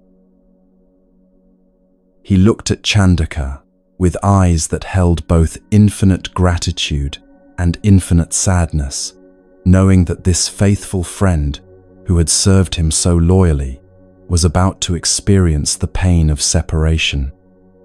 "Truly," he said, his voice gentle but firm, "a horse possesses strength and swiftness that rival those of the gods themselves, and you, dear Chandaka, by accompanying me on this journey, have proven how great your affection and courage truly are.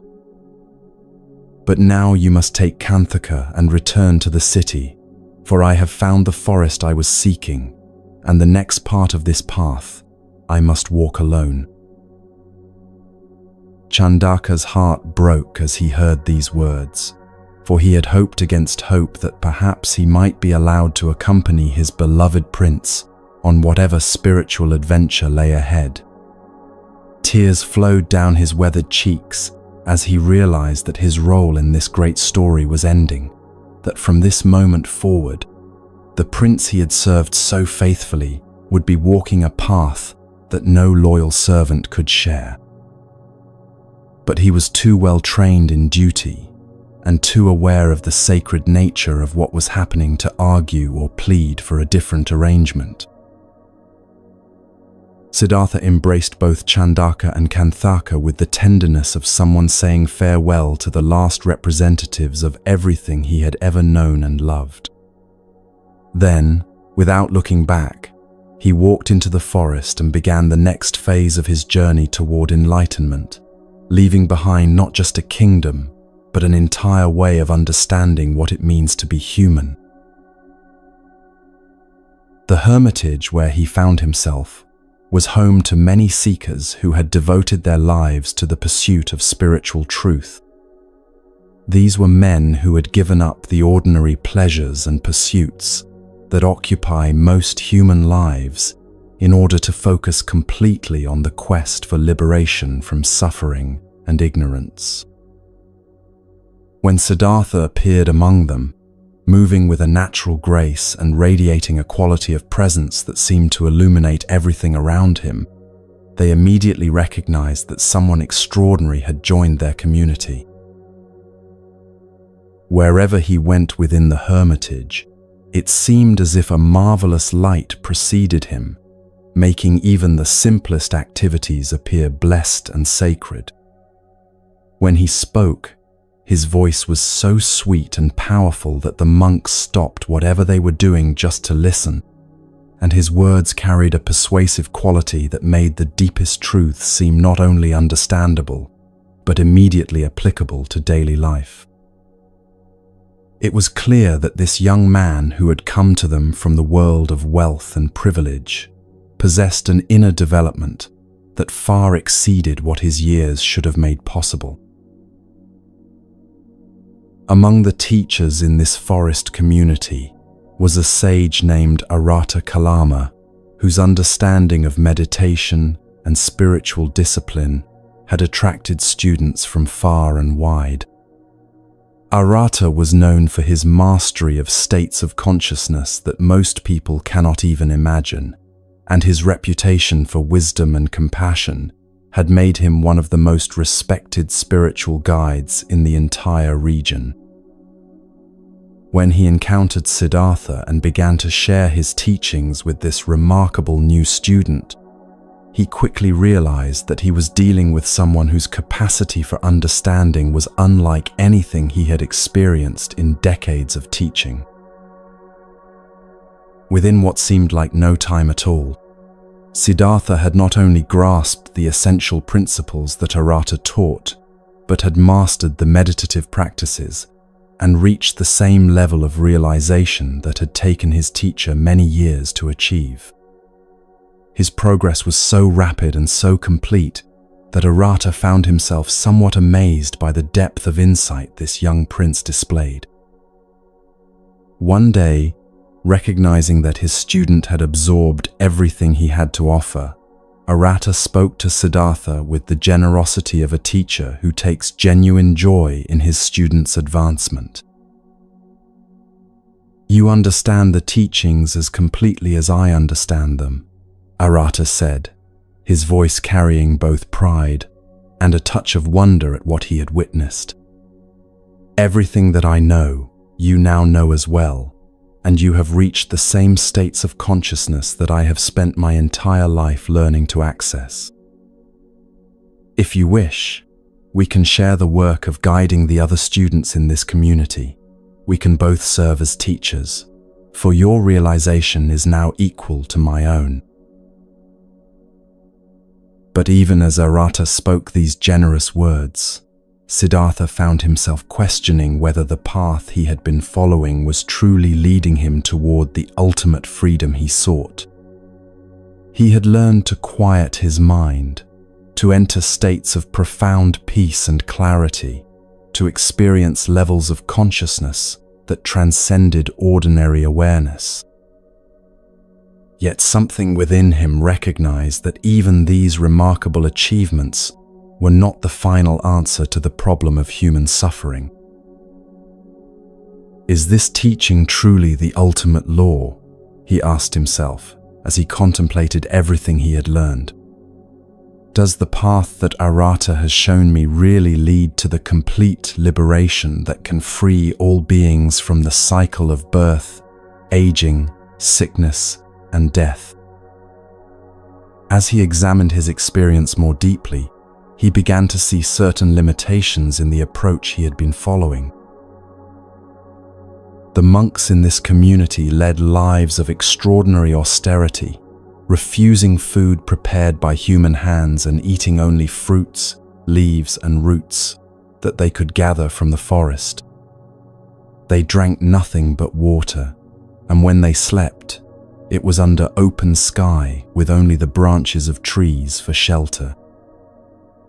When the sun scorched them during the day, They offered their bodies to its heat without seeking shade, and when bitter winds blew through the forest, they exposed themselves to the cold without complaint. They walked barefoot over stones that cut their feet and bruised their knees, accepting pain as a necessary part of their spiritual discipline.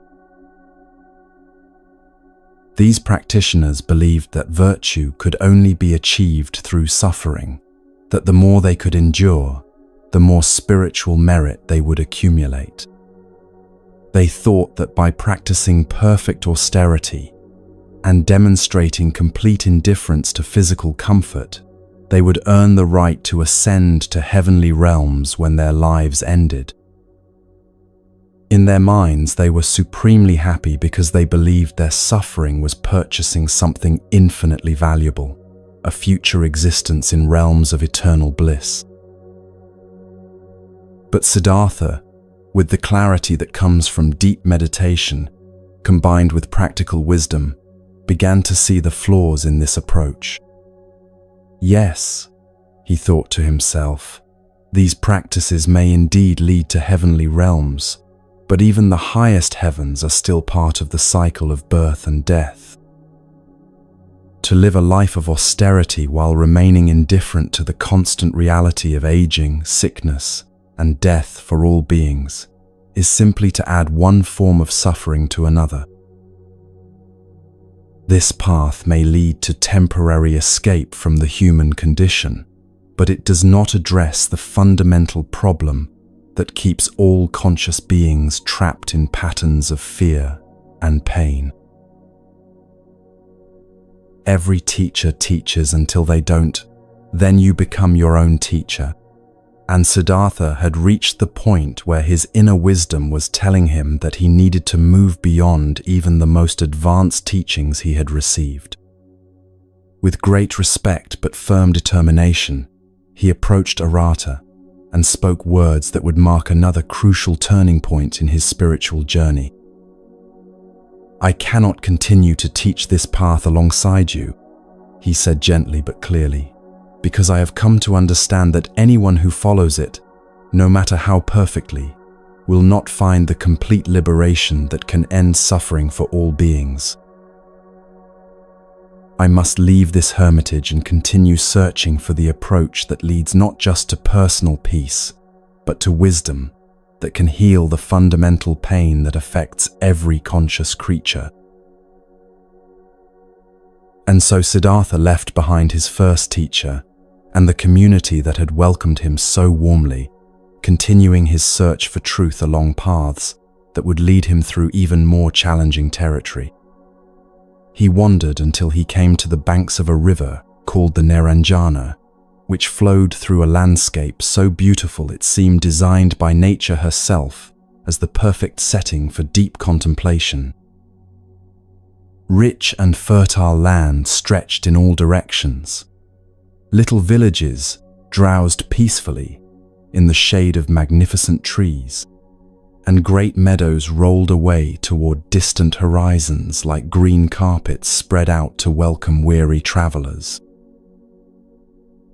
"How pleasant it is here," Siddhartha thought as he surveyed this peaceful scene.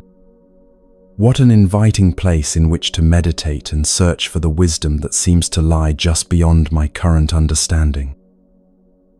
Perhaps in this beautiful setting, surrounded by the gentle rhythms of rural life and natural beauty, I will find the approach that leads to complete awakening." For 6 long years, Siddhartha remained in this area, developing practices and exploring states of consciousness that went far beyond anything he had learned from Arata Kalama or any other teacher.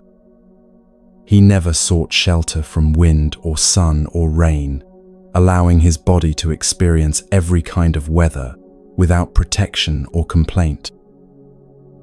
He permitted insects to sting him and serpents to approach him without moving to defend himself, understanding that his quest for truth required him to develop a kind of equanimity that could remain peaceful even under the most challenging conditions.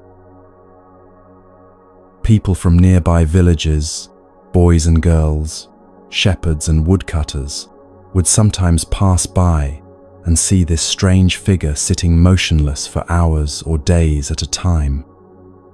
Some jeered at him, others threw dust or mud at him in cruel amusement, but he remained oblivious to their mockery, lost in contemplation so deep that external events could not disturb his concentration. His diet became so minimal that it barely sustained life, sometimes eating only a single grain of rice per day, sometimes subsisting on nothing but a few sesame seeds for weeks at a time. The effects of this extreme asceticism on his physical body were dramatic and disturbing. He became so thin that his bones showed prominently beneath skin that seemed stretched over his frame like cloth over a framework of sticks. His ribs stood out like the bars of a cage, and his limbs grew so gaunt that they appeared almost skeletal. Yet under his emaciated forehead, his eyes continued to shine with an inner fire that spoke of consciousness, exploring territories that few human beings ever glimpse. But despite all this intense effort and extreme self-discipline, the ultimate knowledge he sought continued to elude him. The middle way is not compromise, it's wisdom, and Siddhartha was beginning to learn that truth cannot be reached through approaches that treat the body as an enemy to be conquered, rather than a temple to be honored. He realized that his extreme practices were actually weakening him to the point where clear thinking and deep meditation were becoming more difficult rather than easier. If I continue to waste away like this, he thought to himself during a moment of painful clarity, I will never reach the goal I have set for myself. How can a mind that is housed in a body weakened by starvation achieve the clarity and strength necessary for the final breakthrough to complete understanding? The body is a temple, not a prison to escape, and I must find the balance that allows both physical health and spiritual development to support each other rather than working at cross purposes. Near the place where Siddhartha had been practicing his austerities, there was a village called Uruvilva, and in this village lived 10 young women who had observed his spiritual efforts with growing concern and admiration. These women had begun bringing him small offerings of grain and fruit, leaving them nearby where he could find them if he chose to accept their charity. For months, Siddhartha had rarely touched these gifts, but now, recognizing that his approach needed to change if he was going to achieve his goal, he began to accept their offerings and slowly rebuild his strength. One day, the young women noticed that he had eaten everything they had brought him, and the next day they returned with larger portions, which he also consumed completely. Gradually, as he began to take more nourishment, they increased their offerings until he was receiving enough food to restore his health without losing the mental clarity that his years of discipline had developed. Before long, he had regained enough strength to walk to the village itself, where the inhabitants competed with each other in offering him food and hospitality. As his physical condition improved, and his natural beauty and vitality returned, it became clear that this period of extreme asceticism had not weakened his spiritual development, but had somehow refined and purified it in ways that were now allowing him to access even deeper levels of understanding.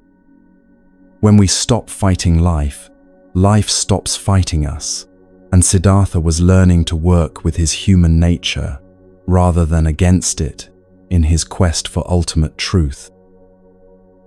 One night, as he slept peacefully in a place where his mind had found the perfect balance between effort and ease, between discipline and compassion. Siddhartha experienced 5 dreams that would prove to be prophetic indicators that his long search was approaching its climax. These dreams came to him with a vividness and symbolic clarity that left no doubt about their significance. In the first dream, he saw himself lying on a bed that was the entire earth, with the Himalaya mountains serving as his pillow. His right hand rested on the Western Ocean, his left hand on the Eastern Ocean, and his feet touched the Southern Sea. This dream spoke of consciousness expanding to embrace the entire world, of awareness becoming so vast that it could encompass all of existence within its understanding. In the second dream, he saw a reed growing from his navel, shooting upward so rapidly that it soon reached the sky itself. This image represented the spiritual axis that connects earth to heaven, the pathway along which consciousness can ascend from ordinary awareness to the highest possible realization. The third dream showed him covered with worms that crawled up his legs and completely enveloped his body, yet when he looked more carefully, these creatures transformed into seekers and students who were approaching him for guidance and teaching.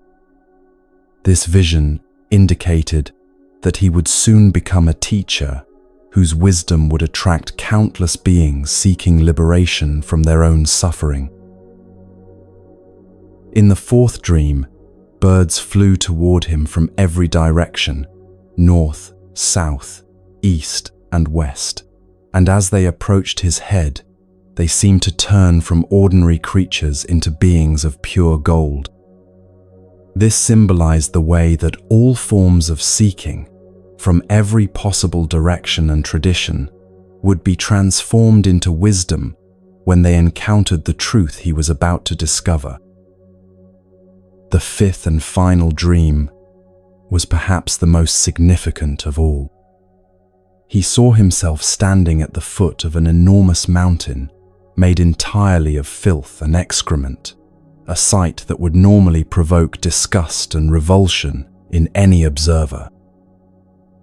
But in the dream, he climbed this mountain with perfect equanimity, reached its summit, and then descended the other side without being defiled in any way by what he had encountered.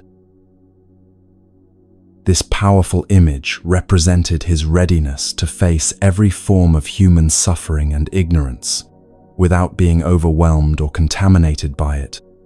His ability to move through even the most challenging aspects of existence while maintaining perfect purity of heart and mind.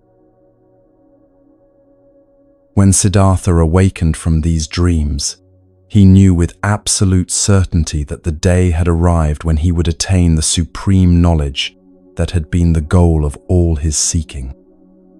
The long years of preparation, his sheltered youth, his shocking encounters with aging, sickness, and death, his departure from palace life, his studies with various teachers, his extreme ascetic practices, and his discovery of the middle way, all of this had been leading to this moment when he would finally break through to complete understanding. He rose from his resting place and set out for the village of Aurovilva, knowing that he needed to receive one final meal before undertaking the meditation that would transform him from a seeker into one who had found what every conscious being seeks. Among the 10 young women who had been caring for him, there was one named Sujata, whose devotion and spiritual sensitivity had made her particularly attuned to the sacred nature of what was happening. That morning, Sujata had been milking her 8 wonderful cows, animals whose milk was remarkably rich and flavorful, possessing qualities that seemed almost supernatural in their nourishing power. As she prepared to make an offering of rice cooked in this exceptional milk, adding honey for sweetness and love for flavor, something extraordinary happened that confirmed her intuition about the significance of this day. When she set the mixture to boil in a new pot placed on a new stove, huge bubbles began to form and float gracefully off to the right, without causing the liquid to rise or spill even a single drop. The stove produced no smoke despite the intensity of the fire beneath it, and the entire cooking process seemed to be guided by forces beyond ordinary natural laws. Sujata was filled with amazement and called to her servant Purna, "The gods themselves are blessing our efforts today.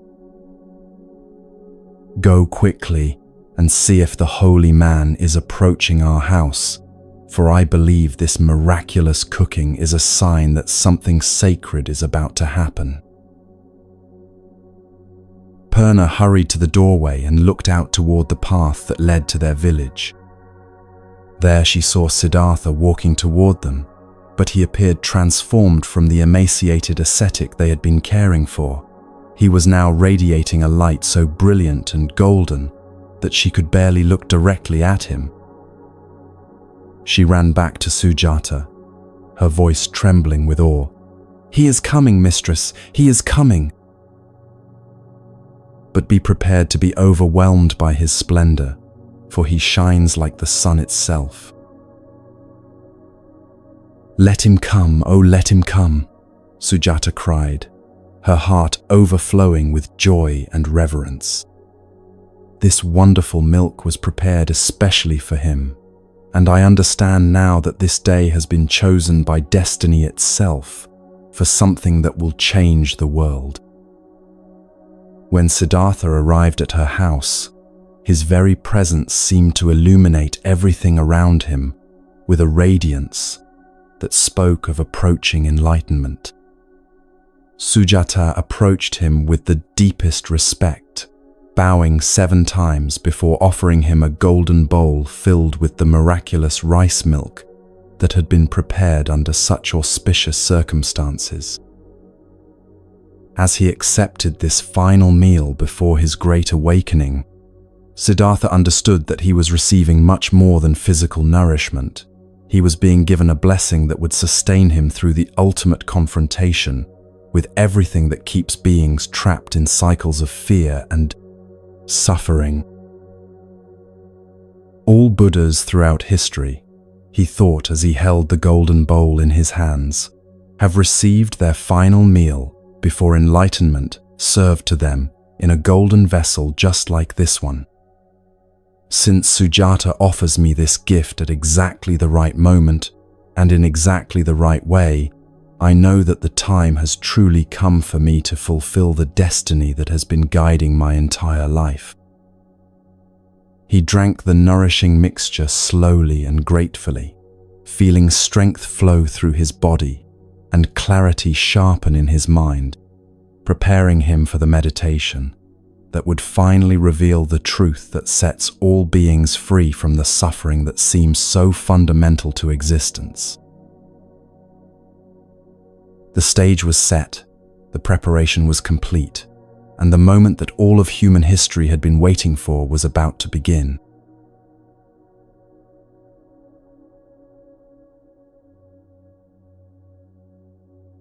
As the day reached its peaceful conclusion, and Siddhartha felt the nourishment of Sujata's gift flowing through his body, he began walking slowly along the banks of the Naranjana River toward a destination that seemed to be calling to him from across the landscape of destiny itself. The evening light was soft and golden, painting everything it touched with the kind of luminous beauty that makes ordinary moments feel sacred.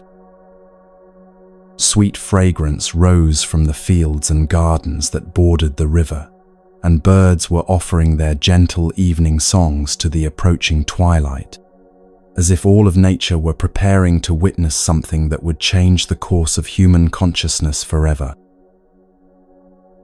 As he walked, Siddhartha noticed that the road beneath his feet was being transformed by some mysterious force into something that seemed more like a pathway through paradise than an ordinary earthly route. Gold dust appeared to be sprinkled across the ground where his feet would step, creating a trail that sparkled in the fading sunlight like stars scattered across dark earth. Rare palm trees lined the way, their trunks appearing to be encrusted with precious stones that caught and reflected the light in patterns that seemed almost alive with inner fire. It was as if the universe itself were rolling out a royal carpet for someone approaching the most important appointment in the history of human spiritual development. The path led him past a pool whose blessed waters exhaled a fragrance so intoxicating that simply breathing the air around it seemed to induce a state of peaceful meditation. White, yellow, blue, and red lotuses spread their massive petals across the surface of this sacred pond, and the clear songs of swans filled the air with music that seemed to come from celestial realms rather than from ordinary earthly creatures. Everything about this landscape spoke of a place where the boundary between the physical and spiritual worlds had become so thin that they were beginning to merge into a single reality. Then, rising before him like a natural cathedral, designed by the hand of creation itself, Siddhartha saw the tree that had been waiting for him through countless ages of preparation and seeking. The Bodhi tree stood with a presence that was both utterly natural and completely supernatural, its branches spreading wide to create a canopy that seemed to embrace the entire world in its protective shade. This was not just a tree, but a living symbol of the connection between earth and heaven, its roots reaching deep into the soil of ordinary reality while its branches stretched upward toward whatever lies beyond the visible sky. Siddhartha approached this sacred place with steps that carried him not just across physical ground, but across the threshold between his old life as a seeker and his destiny as one who would find what every conscious being seeks. He walked to the eastern side of the tree and bowed 7 times, acknowledging the sacred nature of what was about to take place and offering his respect to all the forces that had guided him to this moment. Then he took several handfuls of grass that grew nearby and scattered them on the ground beneath the tree's protective branches. Suddenly, as if materialized by the sheer power of his intention and the readiness of the moment, a great seat appeared where the grass had been scattered. Soft grass covered it like the finest carpet, creating a natural throne that seemed designed specifically for the meditation that would transform not just one man's understanding, but the spiritual possibilities available to every being who has ever struggled with the mystery, existence. This was the seat where suffering would finally be understood, where the questions that have haunted human consciousness since the beginning of time would finally find their answers. Siddhartha settled himself upon this seat with the kind of graceful determination that comes from knowing beyond any doubt that you are exactly where you need to be, exactly when you need to be there. He held his head and shoulders erect with the dignity of someone who has nothing to hide and nothing to prove, and he turned his face toward the east, toward the direction from which dawn comes to awaken the world from the darkness of night. In that moment, feeling the solid earth beneath him and the vast sky above him, he spoke words that would echo through eternity as an example of what complete commitment to truth looks like. "Even if my skin should parch and crack under the heat of the sun," he said, his voice carrying across the grove with the authority of absolute resolve, Even if my hands should wither and lose all their strength, even if my bones should crumble into dust and scatter on the wind, I will not move from this seat until I have attained the supreme knowledge that can free all beings from the suffering that seems so fundamental to existence. Then he crossed his legs in the meditation posture that would support him through whatever internal battles lay ahead, and he settled into a stillness that was deeper than the peace of mountains, more unshakable than the resolve of rivers flowing toward the sea.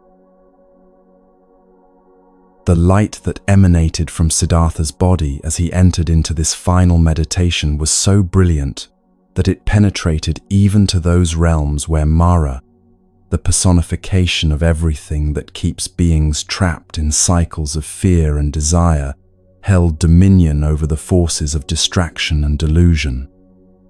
This radiance was not ordinary light, but the luminosity of consciousness approaching its full awakening, and it dazzled Mara like lightning piercing through the deepest darkness. As this light reached the shadowy kingdom where doubt and temptation reign supreme, Mara seemed to hear a voice speaking words that filled him with apprehension and dread. The one who renounced a kingdom is now seated beneath the tree of knowledge, the voice proclaimed with the certainty of prophecy being fulfilled.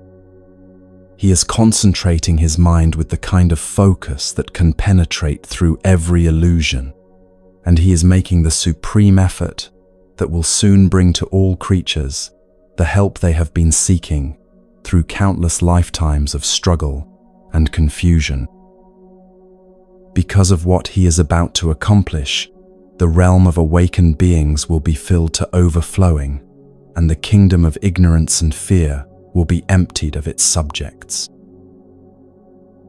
You, Mara, will find yourself a commander without an army, a king without subjects, and you will not know where to take refuge when truth finally illuminates every corner of existence. Mara was filled with the kind of panic that comes to those who have built their power on illusion when they realize that reality is about to expose their kingdom as nothing more than shadows and dreams. He tried to sleep, hoping to escape into unconsciousness, the growing certainty that his dominion over human consciousness was about to end.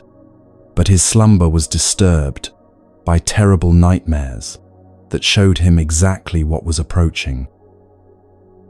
He saw his palace of delusion crumbling into dust, his armies of distraction fleeing in terror, and his own power dissolving like mist before the rising sun of awakened understanding. When he could no longer bear the visions that plagued his sleep, Mara awakened and immediately summoned his servants and soldiers, the personifications of every form of mental suffering that has ever plagued human consciousness. When these beings saw their master, they became alarmed by his appearance, for he looked pale and shaken, his confidence replaced by an anxiety that made his entire being tremble with apprehension. Sartavaha, one of his sons who represented the pride that keeps beings trapped in cycles of comparison and competition, approached his father with concern. "Father," Sartavaha said, his voice carrying the worry of someone who sees his leader's strength wavering, "you look disturbed and unhappy.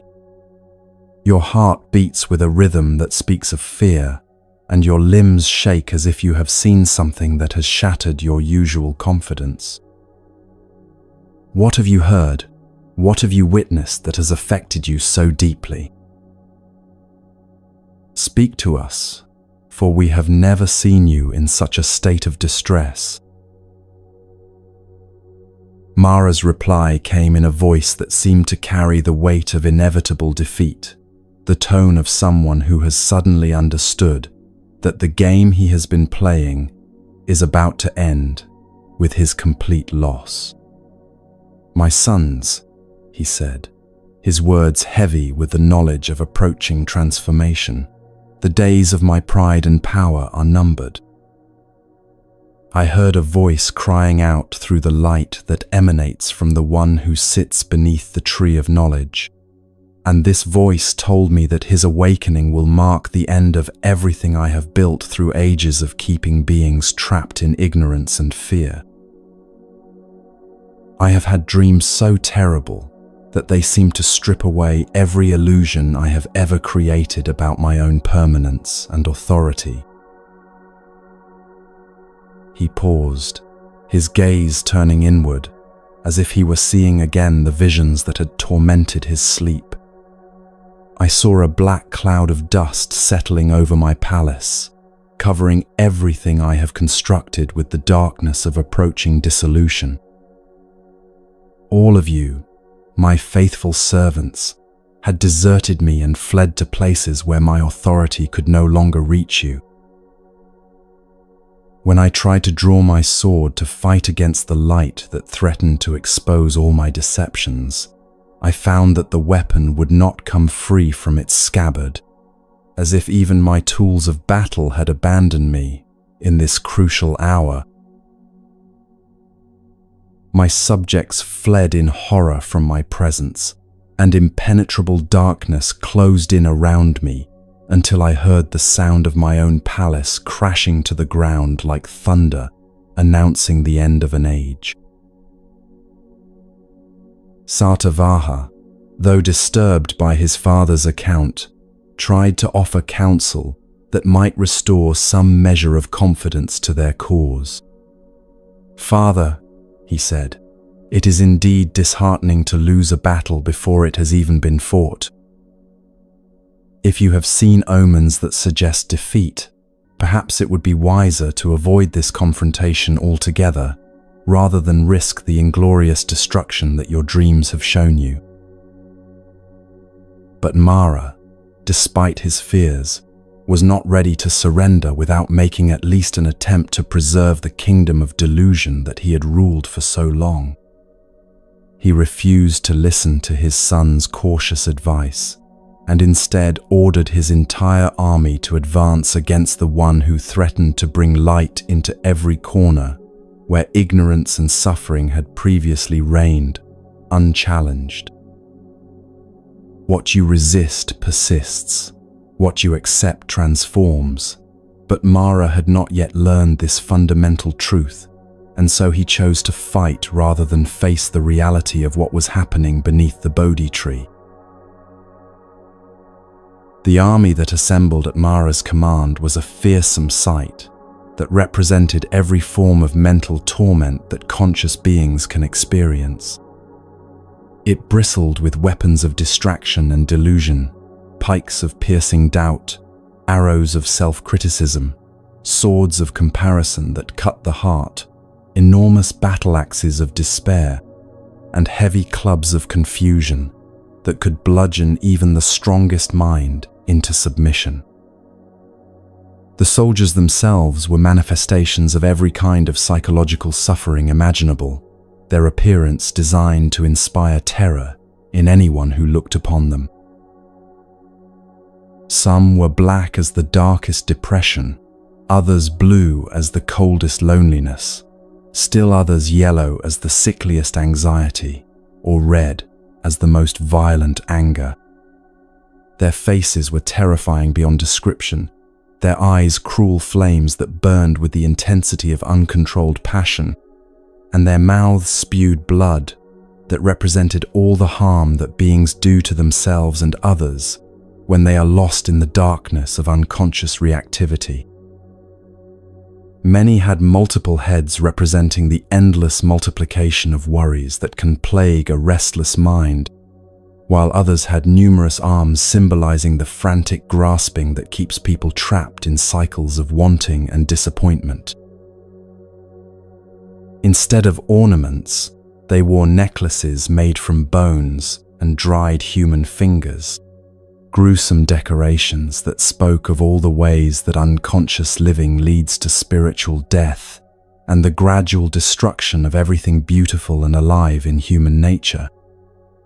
They advanced toward the Bodhi tree, with hideous laughter and savage cries that were designed to shatter the concentration of anyone who dared to seek truth in the face of such overwhelming opposition.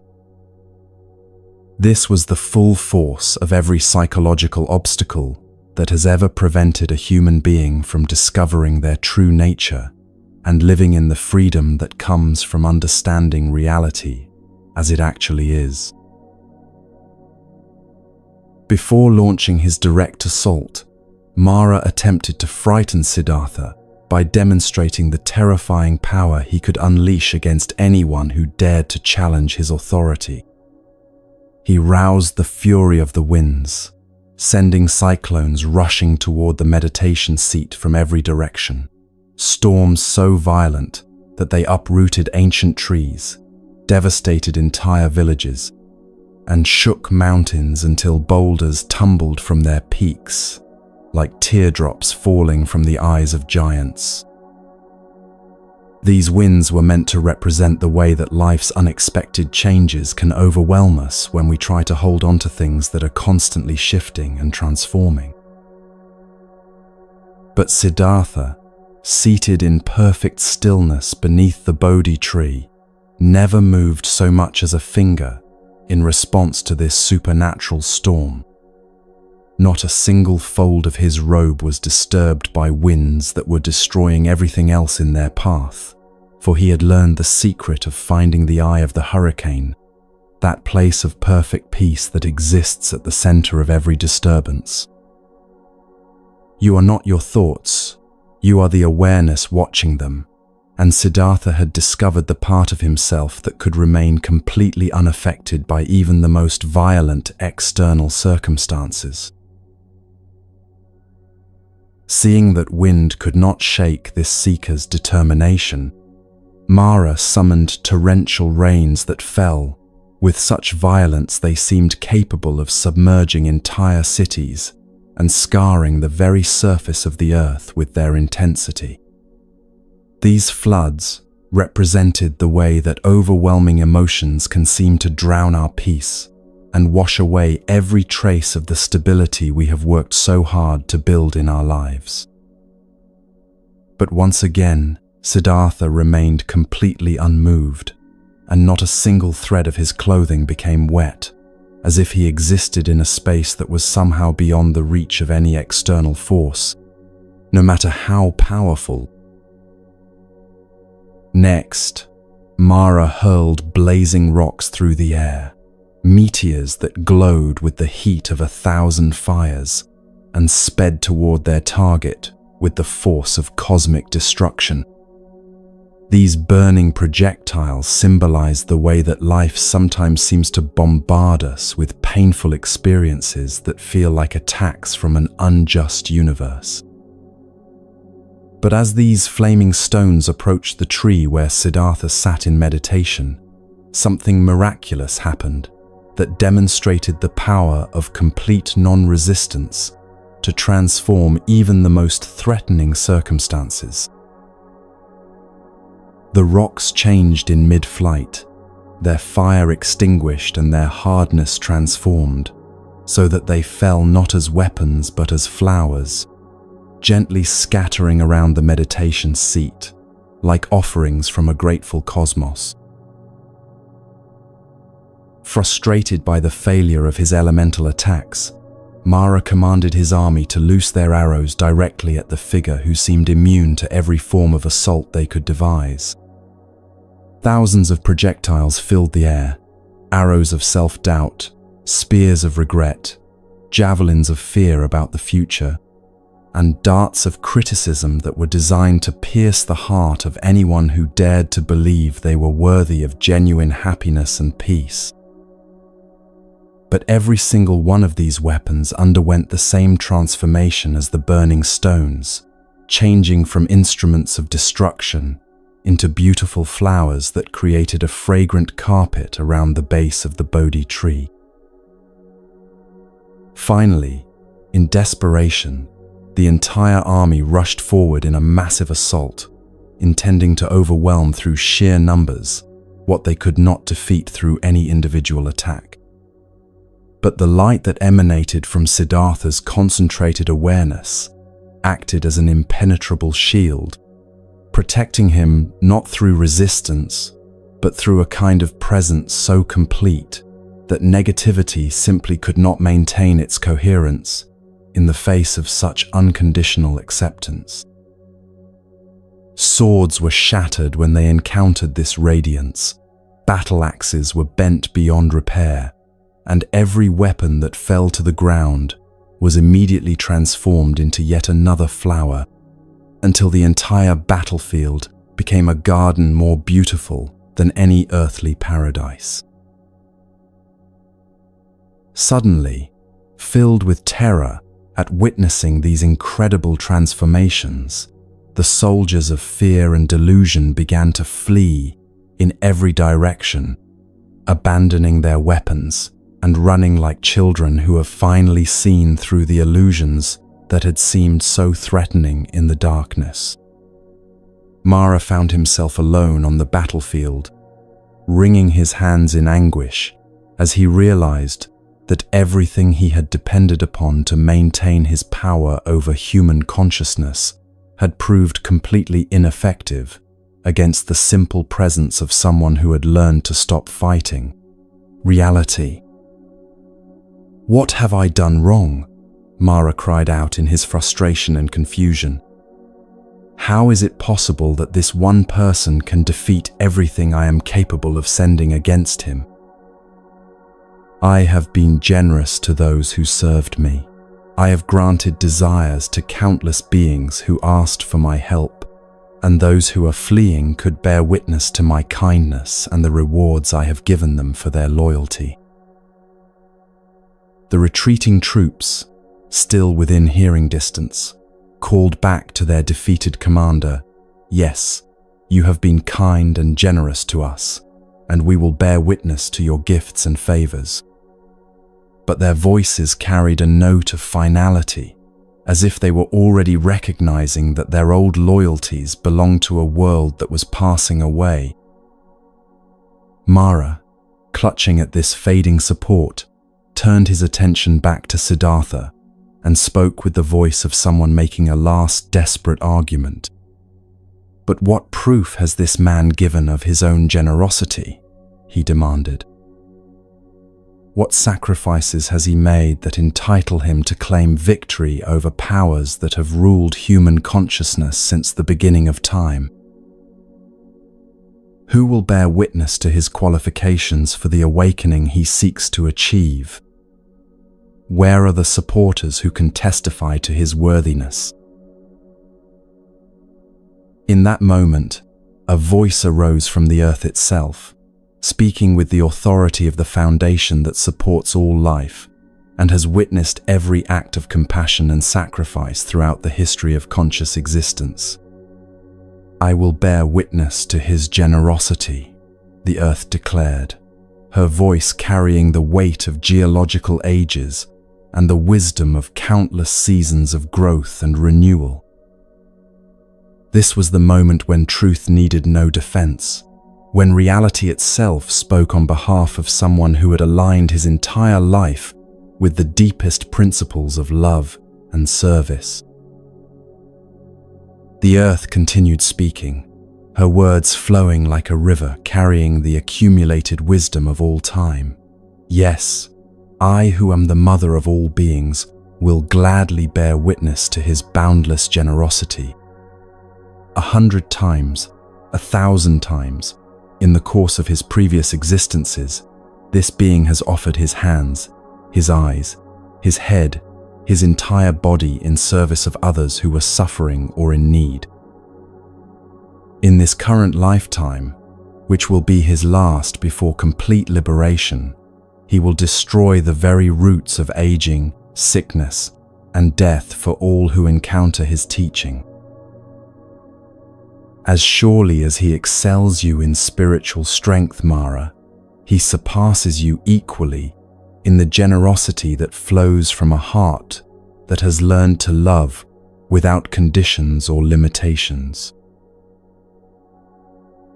As the earth spoke these words of testimony, Mara saw a woman of extraordinary beauty emerge from the ground up to her waist, rising like a flower blooming from the soil of truth itself. She bowed before Siddhartha with hands clasped in reverence, and her voice joined the earth's in bearing witness. O most holy of beings, I too testify to your boundless generosity and your worthiness to achieve the supreme awakening that will benefit every conscious creature. Then she disappeared back into the ground, leaving Mara alone with the devastating recognition that he had been completely defeated by someone who had never raised a weapon against him, never returned attack with attack, but had simply remained present in the face of everything that fear and confusion could devise. Mara wept then, not the tears of physical pain, but the deeper sorrow of an illusion finally seeing through itself, the grief of delusion, recognizing its own emptiness when confronted with genuine truth. His defeat was not just a personal loss, but the end of an entire era in human consciousness, the beginning of a time when beings would have access to wisdom that could free them from the cycles of suffering that had seemed so inescapable. By sunset, the entire army of psychological obstacles had fled, and nothing remained to disturb Siddhartha's meditation as he entered the final phase of his journey toward complete awakening. Throughout the first watch of the night, as darkness settled over the world, like a gentle blanket, preparing consciousness for the rest that makes transformation possible, Siddhartha's awareness began to expand in ways that revealed the true nature of existence across time and space. He gained the ability to perceive his own previous lives, not as stories he had heard, but as direct memories of countless existences in which he had been born, had grown and learned and loved, had aged and died, only to be born again in an endless cycle of experience and development. This knowledge came to him with perfect clarity, showing him how consciousness moves through form after form, each lifetime offering new opportunities for growth and understanding, each death simply a doorway to new possibilities for learning and service. He saw himself in countless bodies, in every kind of circumstance that conscious beings can experience, sometimes wealthy and sometimes poor, sometimes healthy and sometimes sick, sometimes surrounded by love, and sometimes walking through loneliness that seemed to stretch for lifetimes. But through all these varied experiences, he could see the thread of growing wisdom that connected each existence to the next, the way that every joy and every sorrow had contributed to the development of the compassion and understanding that had brought him to this moment beneath the Bodhi tree. The only way out is through, and he could see how his consciousness had been moving through every possible human experience in preparation for the breakthrough that was now approaching. During the second watch of the night, as the stars wheeled overhead in their ancient patterns and the world slept peacefully around him, Siddhartha's perception expanded even further to encompass the present state of all beings throughout the universe. He could see with perfect clarity how every conscious creature was experiencing the results of their own actions and choices, how each being was creating their own experience through the way they responded to the circumstances that arose in their lives. This was not a vision of judgment or punishment, but a clear understanding of how consciousness shapes its own reality through the patterns of thinking, feeling, and acting that it chooses to cultivate. He saw beings trapped in cycles of anger, creating more situations that would trigger their anger, creatures caught in patterns of fear, drawing to themselves more experiences that would confirm their fears, and souls lost in confusion, generating more circumstances that would perpetuate their confusion. But he also saw the infinite possibility for transformation that existed in every moment, the way that any being could step out of destructive patterns simply by learning to respond differently to whatever life presented to them. Peace is not the absence of conflict, but presence in the midst of it, and he could see how every challenge contained within itself the seeds of the wisdom needed to transcend it. In the third watch of the night, as dawn began to prepare its entrance from beyond the eastern horizon, Siddhartha's understanding penetrated to the very heart of existence itself, revealing the chain of causes and effects that keeps all beings bound in cycles of suffering, and the way that this chain can be broken through genuine wisdom. In profound meditation that seemed to encompass all of time and space within its scope, he spoke to himself the words that would become the foundation of teaching that would transform human understanding for all future generations. Miserable indeed is this world that is born, grows old and dies, then is reborn only to grow old and die again, he said, his inner voice carrying the weight of complete understanding. And human beings know no way out of this cycle because they have not understood its true cause. But now I see clearly that ignorance is the root of death, of old age, of suffering, and of despair. To exist in unconsciousness is to suffer, because desire that arises from not understanding our true nature leads from birth to rebirth, from suffering to further suffering, in an endless cycle that can only be broken through awakening to what we really are. The understanding that flowed through his consciousness was both incredibly simple and infinitely profound. By ending ignorance, we prevent the birth of unconscious desire.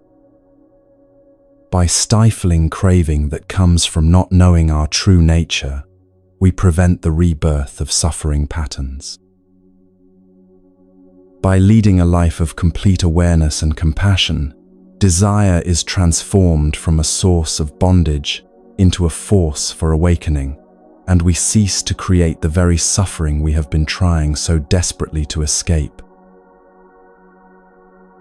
When the first light of dawn appeared on the horizon, painting the sky in shades of rose and gold that seemed to celebrate the transformation that had taken place during the night, Siddhartha had become something entirely new in human history. He was no longer a seeker, but one who had found, no longer someone struggling with questions, but someone who had discovered answers so complete they could satisfy every genuine inquiry about the nature of existence and the possibility of freedom from suffering. He had become a Buddha, one who is fully awakened to the truth that sets all beings free. From the depths of his being, words arose that proclaimed the end of his long search and the beginning of a new chapter in human spiritual development. I have had numerous births in the cycle of existence, he declared, his voice carrying across the grove with the authority of complete realization. In vain have I sought through lifetime after lifetime the builder of the house of suffering that seemed so solid and permanent. Oh, what torment there is in this endless cycle of birth and death and rebirth, this constant repetition of the same patterns of pain and confusion.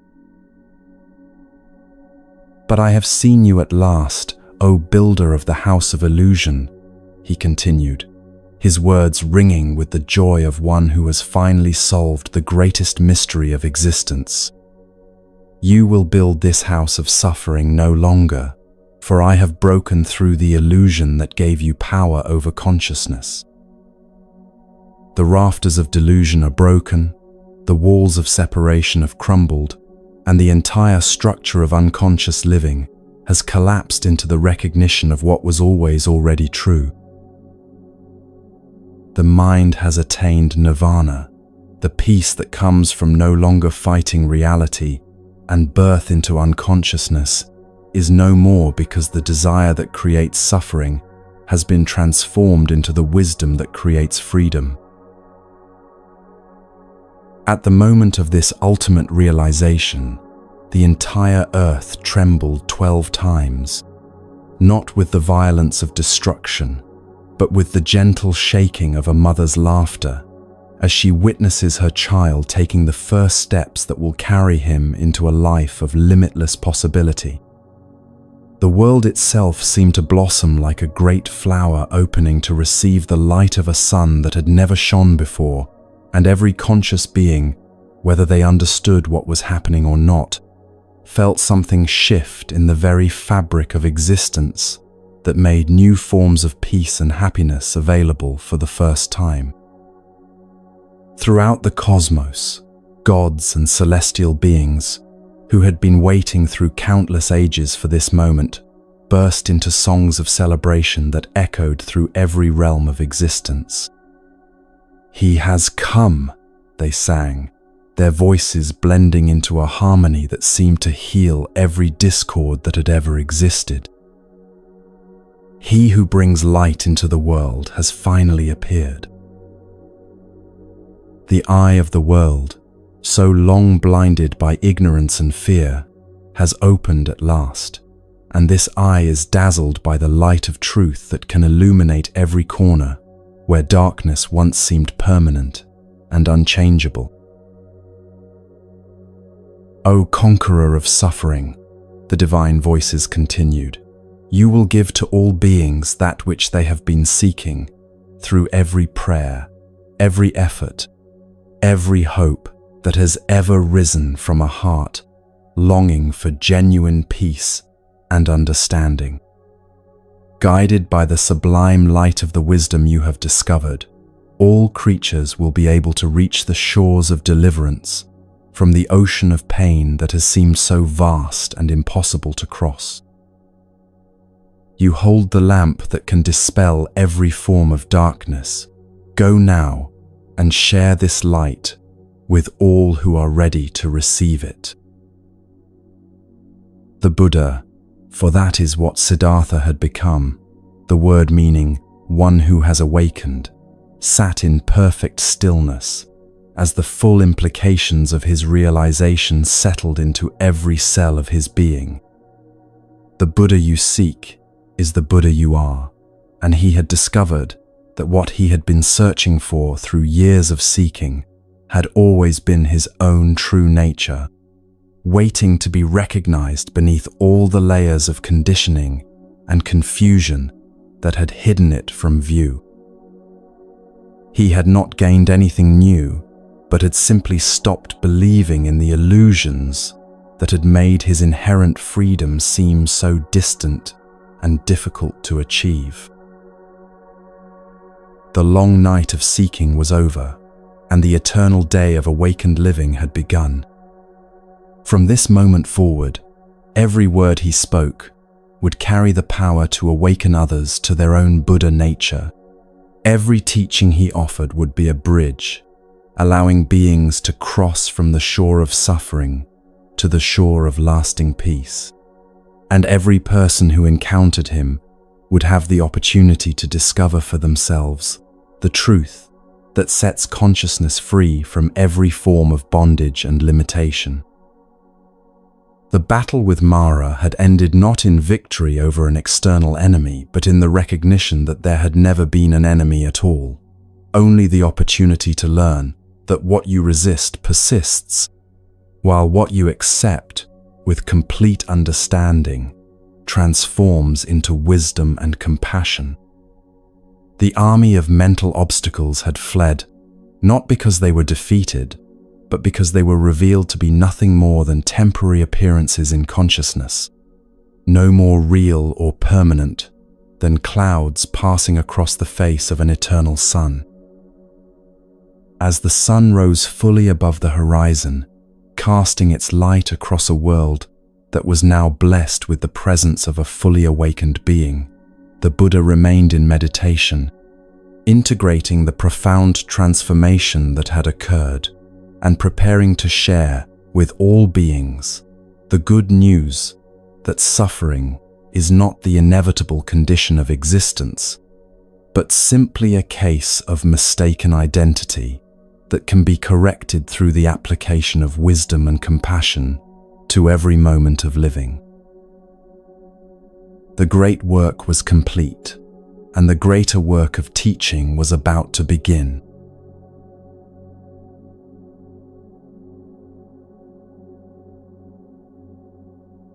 For 7 days after his awakening, the Buddha remained seated beneath the Bodhi tree in a state of perfect peace that seemed to encompass not just his own being, but the entire universe around him.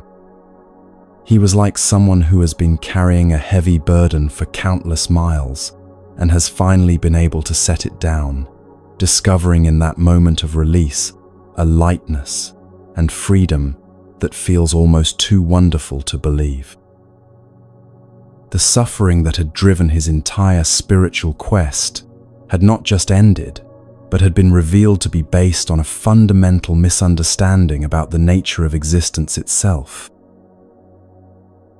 Now, sitting in the afterglow of complete realization, he found himself facing a question that would determine the course of human spiritual development for all future generations. The wisdom he had discovered was so profound, so different from the way most people understand life, that he began to wonder whether anyone would be able to comprehend what he had learned. "This truth I have found," he thought to himself as he contemplated the vastness of what had been revealed to him, "is deep beyond measure, subtle beyond ordinary thinking, and peaceful beyond anything most beings have ever imagined possible. It cannot be grasped by logic alone or understood through intellectual analysis, for it transcends the very categories of thought that people normally use to make sense of their experience." He reflected on how his awakening had come not through gaining something new, but through releasing everything unnecessary, not through building up complex philosophical systems, but through seeing through the illusions that had made simple truth seem so complicated. "How can I explain to others that what they seek is what they already are?" he wondered. "How can I help them understand that the peace they long for is not something to be achieved, but something to be uncovered beneath all the mental activity that keeps them feeling separate from their own deepest nature?" The more he contemplated the challenge of teaching, the more daunting it seemed. Most people, he realized, were so caught up in the pursuit of pleasure and the avoidance of pain that they had little interest in questioning the fundamental assumptions that kept them trapped in cycles of wanting and disappointment. They were like people who had become so accustomed to wearing heavy chains that they no longer noticed the weight, and if someone suggested they could remove these burdens, they might well respond with suspicion or disbelief. "If I teach this truth," the Buddha thought, "who will be ready to hear it without distorting it into something that fits their existing beliefs and desires?" For a moment, the compassionate heart that had motivated his entire spiritual journey seemed to waver in the face of this enormous challenge. Perhaps, he considered, it would be better to remain silent, to enjoy the peace I have found, without trying to share it with those who may not be ready to receive it. Why risk having this pure wisdom misunderstood or corrupted by those who would try to turn it into another system of beliefs to argue about, or another set of practices to perform mechanically? But even as these thoughts of hesitation arose in his mind, something deeper began to stir in his heart, the very compassion that had originally motivated him to seek a solution to the problem of human suffering. He remembered all the beings he had encountered, who were struggling with the same pain and confusion that had once driven him from his palace. All the people who were seeking peace, but looking for it in places where it could never be found. How could he keep to himself the understanding that could free them from unnecessary suffering when their need was so great and their searching so sincere? As he sat in meditation, contemplating this dilemma, with the clarity that comes from a mind that has been completely purified of self-centered concerns, the Buddha began to see that there were indeed beings in the world who would be ready to understand his teaching. Like lotus flowers growing in a pond, he realized, human consciousness exists at many different stages of development.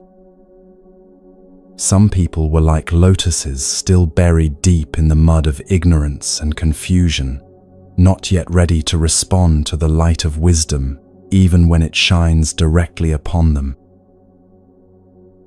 Others were like buds that had risen partway through the water, beginning to sense the possibility of something greater, but not yet ready to open fully to the truth of their own nature. But there were also those whose consciousness was like lotuses that had reached the surface of the water and were ready to bloom the moment the first rays of sunrise touched their petals. These were beings who had already done much of the inner work necessary for awakening, who had already begun to question the assumptions that keep most people trapped in cycles of seeking and disappointment. For these ready souls, even a few words of genuine wisdom might be enough to trigger the recognition of their own Buddha nature, the realization that what they had been seeking through so much effort and struggle was actually their own deepest essence. Out of compassion for all beings, the Buddha finally decided, I will teach this path to freedom. Even if only a few are ready to understand completely, those few can become lights that help illuminate the way for others who are still finding their path through the darkness of confusion and fear. And for those who are not yet ready for the deepest teachings, perhaps I can offer simpler instructions that will help them move in the direction of greater peace and understanding, preparing them for the fuller realization that may come in this lifetime or in future ones. Having made this momentous decision to share his wisdom with the world, the Buddha rose from his meditation seat beneath the Bodhi tree and began to consider where he should offer his first teaching. His mind immediately turned to the 5 ascetics who had been his companions during the years when he was practicing extreme austerities by the banks of the Naranjana River.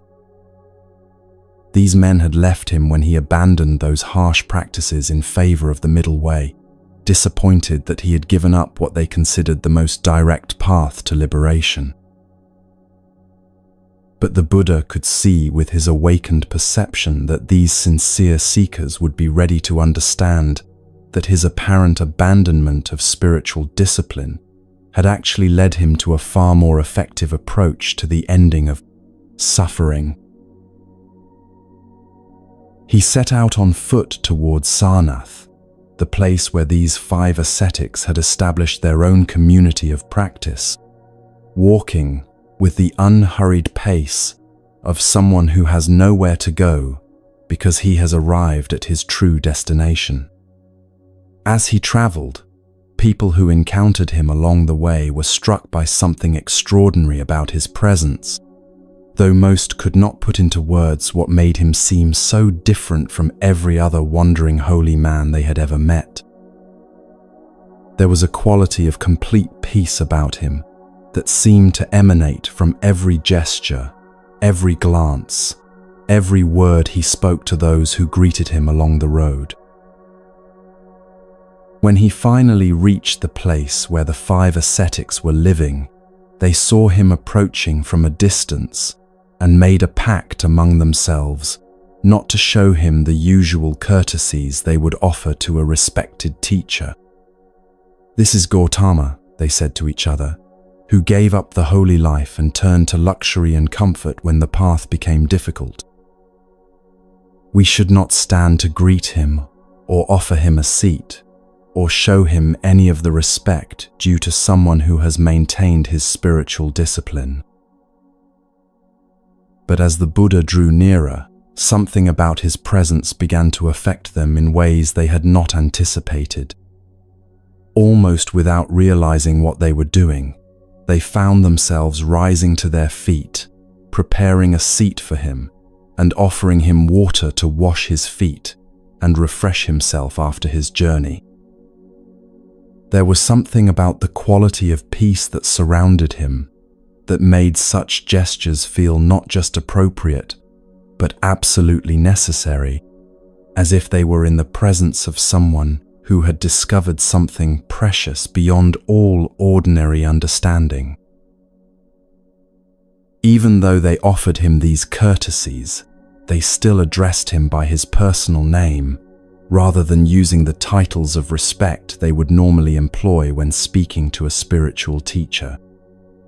"Welcome, Gautama," they said, their voices carrying a mixture of curiosity and skepticism. "We hope your journey has been pleasant, and that you have found whatever you were seeking when you left our community." The Buddha looked at them with eyes that held infinite compassion and a gentle humor that comes from seeing clearly through all the illusions that cause beings to suffer unnecessarily.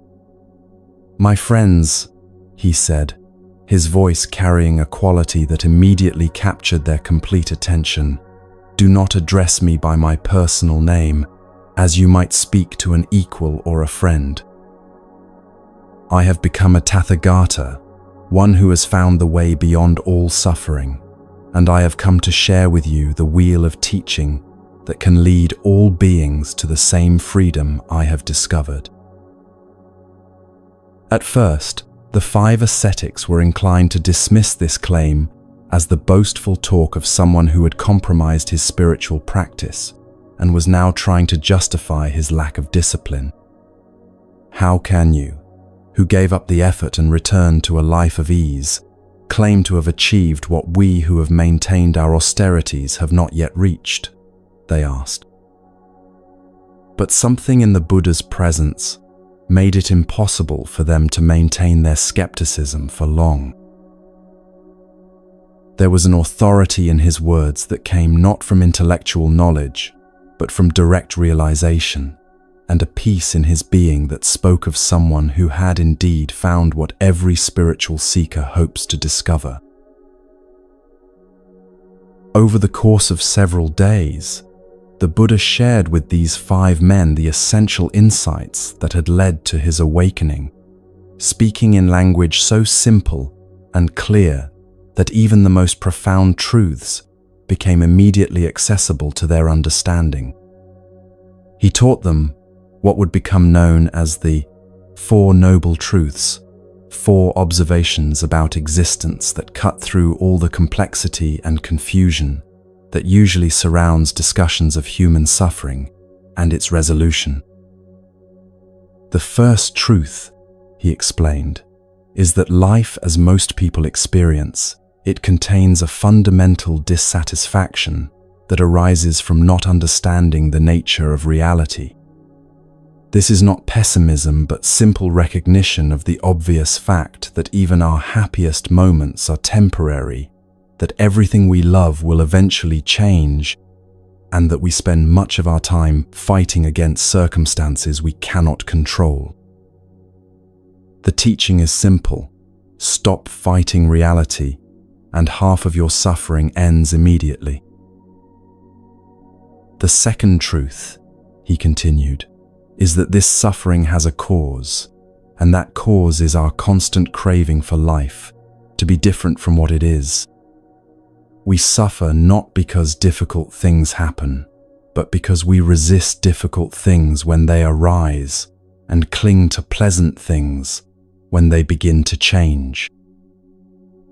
This craving keeps us trapped in cycles of wanting and disappointment because it is based on the illusion that our happiness depends on external circumstances rather than on our understanding of our own true nature. The third truth, the Buddha explained with the joy of someone sharing the most wonderful possible news, is that this suffering can completely end. It is not a permanent condition that we must simply endure, but a case of mistaken identity that can be corrected through wisdom and compassion. When we stop believing that we are separate from life and start recognizing that we are life itself expressing through a temporary form, the very foundation of suffering dissolves into the peace that was always our true nature. And the fourth truth, he concluded, is that there is a practical path that leads to this freedom, not a complicated system of beliefs or practices that takes lifetimes to master, but a simple way of living that anyone can begin to apply immediately. This is the Eightfold Path, which is really just 8 different ways of describing what it means to live with complete honesty, compassion, and awareness in every moment.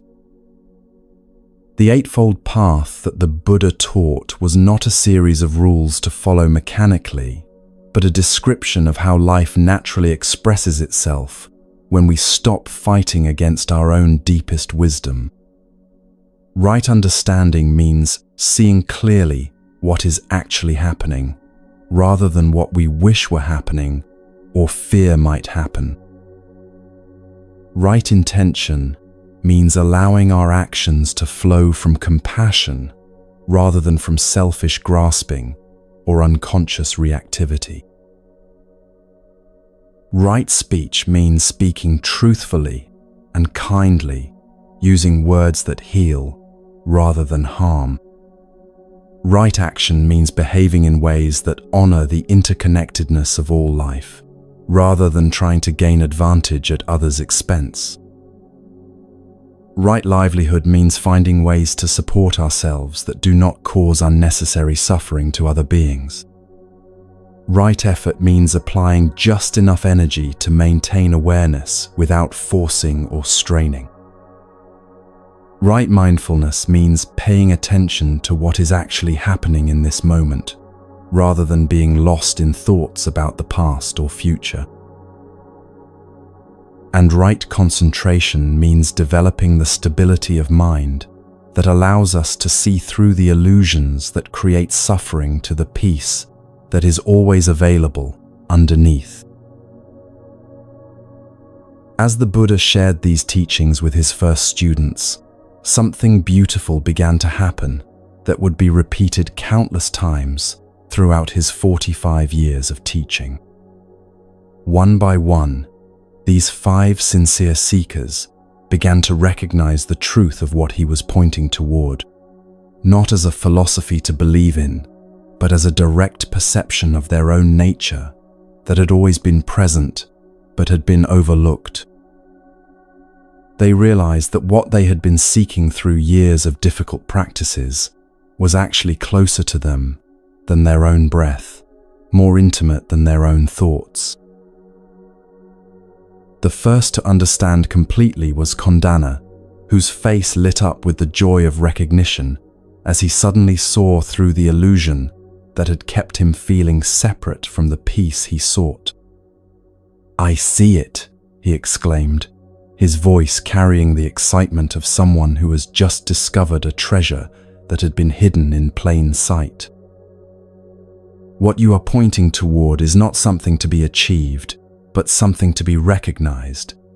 It is what I have always been beneath all the seeking and striving."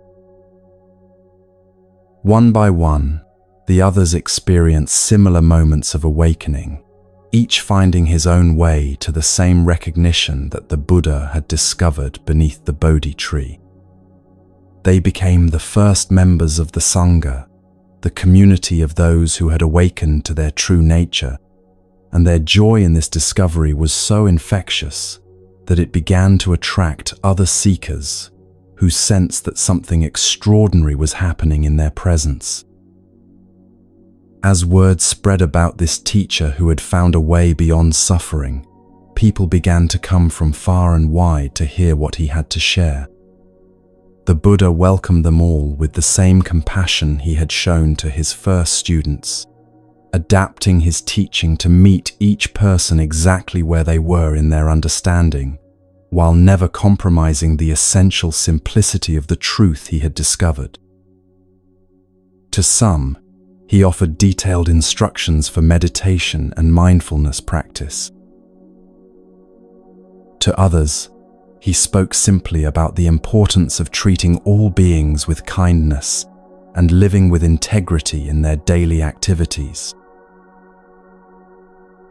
He taught farmers how to find peace in the rhythms of planting and harvesting, merchants how to conduct business with honesty and compassion, parents how to raise children with wisdom and patience, and rulers how to govern with justice and humility. But whether he was speaking to kings or beggars, scholars or simple villagers, his message was always fundamentally the same. You already have everything you need for peace, and the only thing standing between you and the happiness you seek is the belief that you are separate from it. The Buddha's daily life became a living demonstration of the teachings he shared with others. He moved through the world with a presence that was both completely peaceful and fully engaged, showing by his example that awakening does not mean withdrawal from life, but rather complete participation in life, without the suffering that comes from resistance and attachment. This moment, right now, is your teacher, he would often remind his students, and his own way of being illustrated perfectly what it means to learn from each experience that arises without being overwhelmed by it. For 45 years, until his physical form could no longer sustain the energy of teaching, the Buddha wandered throughout India sharing this simple but profound message with all who were ready to hear it. He established no permanent institutions, wrote no books, and claimed no special authority beyond the authority of truth itself. Instead, he simply pointed consistently and patiently toward the freedom that is every being's birthright, trusting that those who were ready would recognize what he was indicating and find their own way to the same liberation he had discovered. His final message to his followers was characteristic of the practical wisdom he had shared throughout his teaching career. "Be a light unto yourself," he told them as his life drew toward its close. "Do not depend on my words or anyone else's words to tell you what is true, but discover for yourself the peace that lies at the heart of your own being." The Buddha's awakening is your awakening, for there has never been any difference between the consciousness that awakened in me and the consciousness that is looking through your eyes right now. And so the great wheel of teaching that began beneath the Bodhi tree continues to turn, carried forward, not by institutions or traditions, but by each person who discovers for themselves that the peace they seek is not something to be found, but something to be recognized as what they have always been. The story of the Buddha is not ancient history, but a description of the possibility that exists in every moment for every being who is willing to stop fighting reality long enough to discover the freedom that has always been waiting, patiently beneath the surface of seeking. Tonight, as you rest in the peace that this ancient story has awakened in your own heart, know that you too carry within yourself the same Buddha nature that manifested so completely in the Prince, who gave up everything to find what you already are.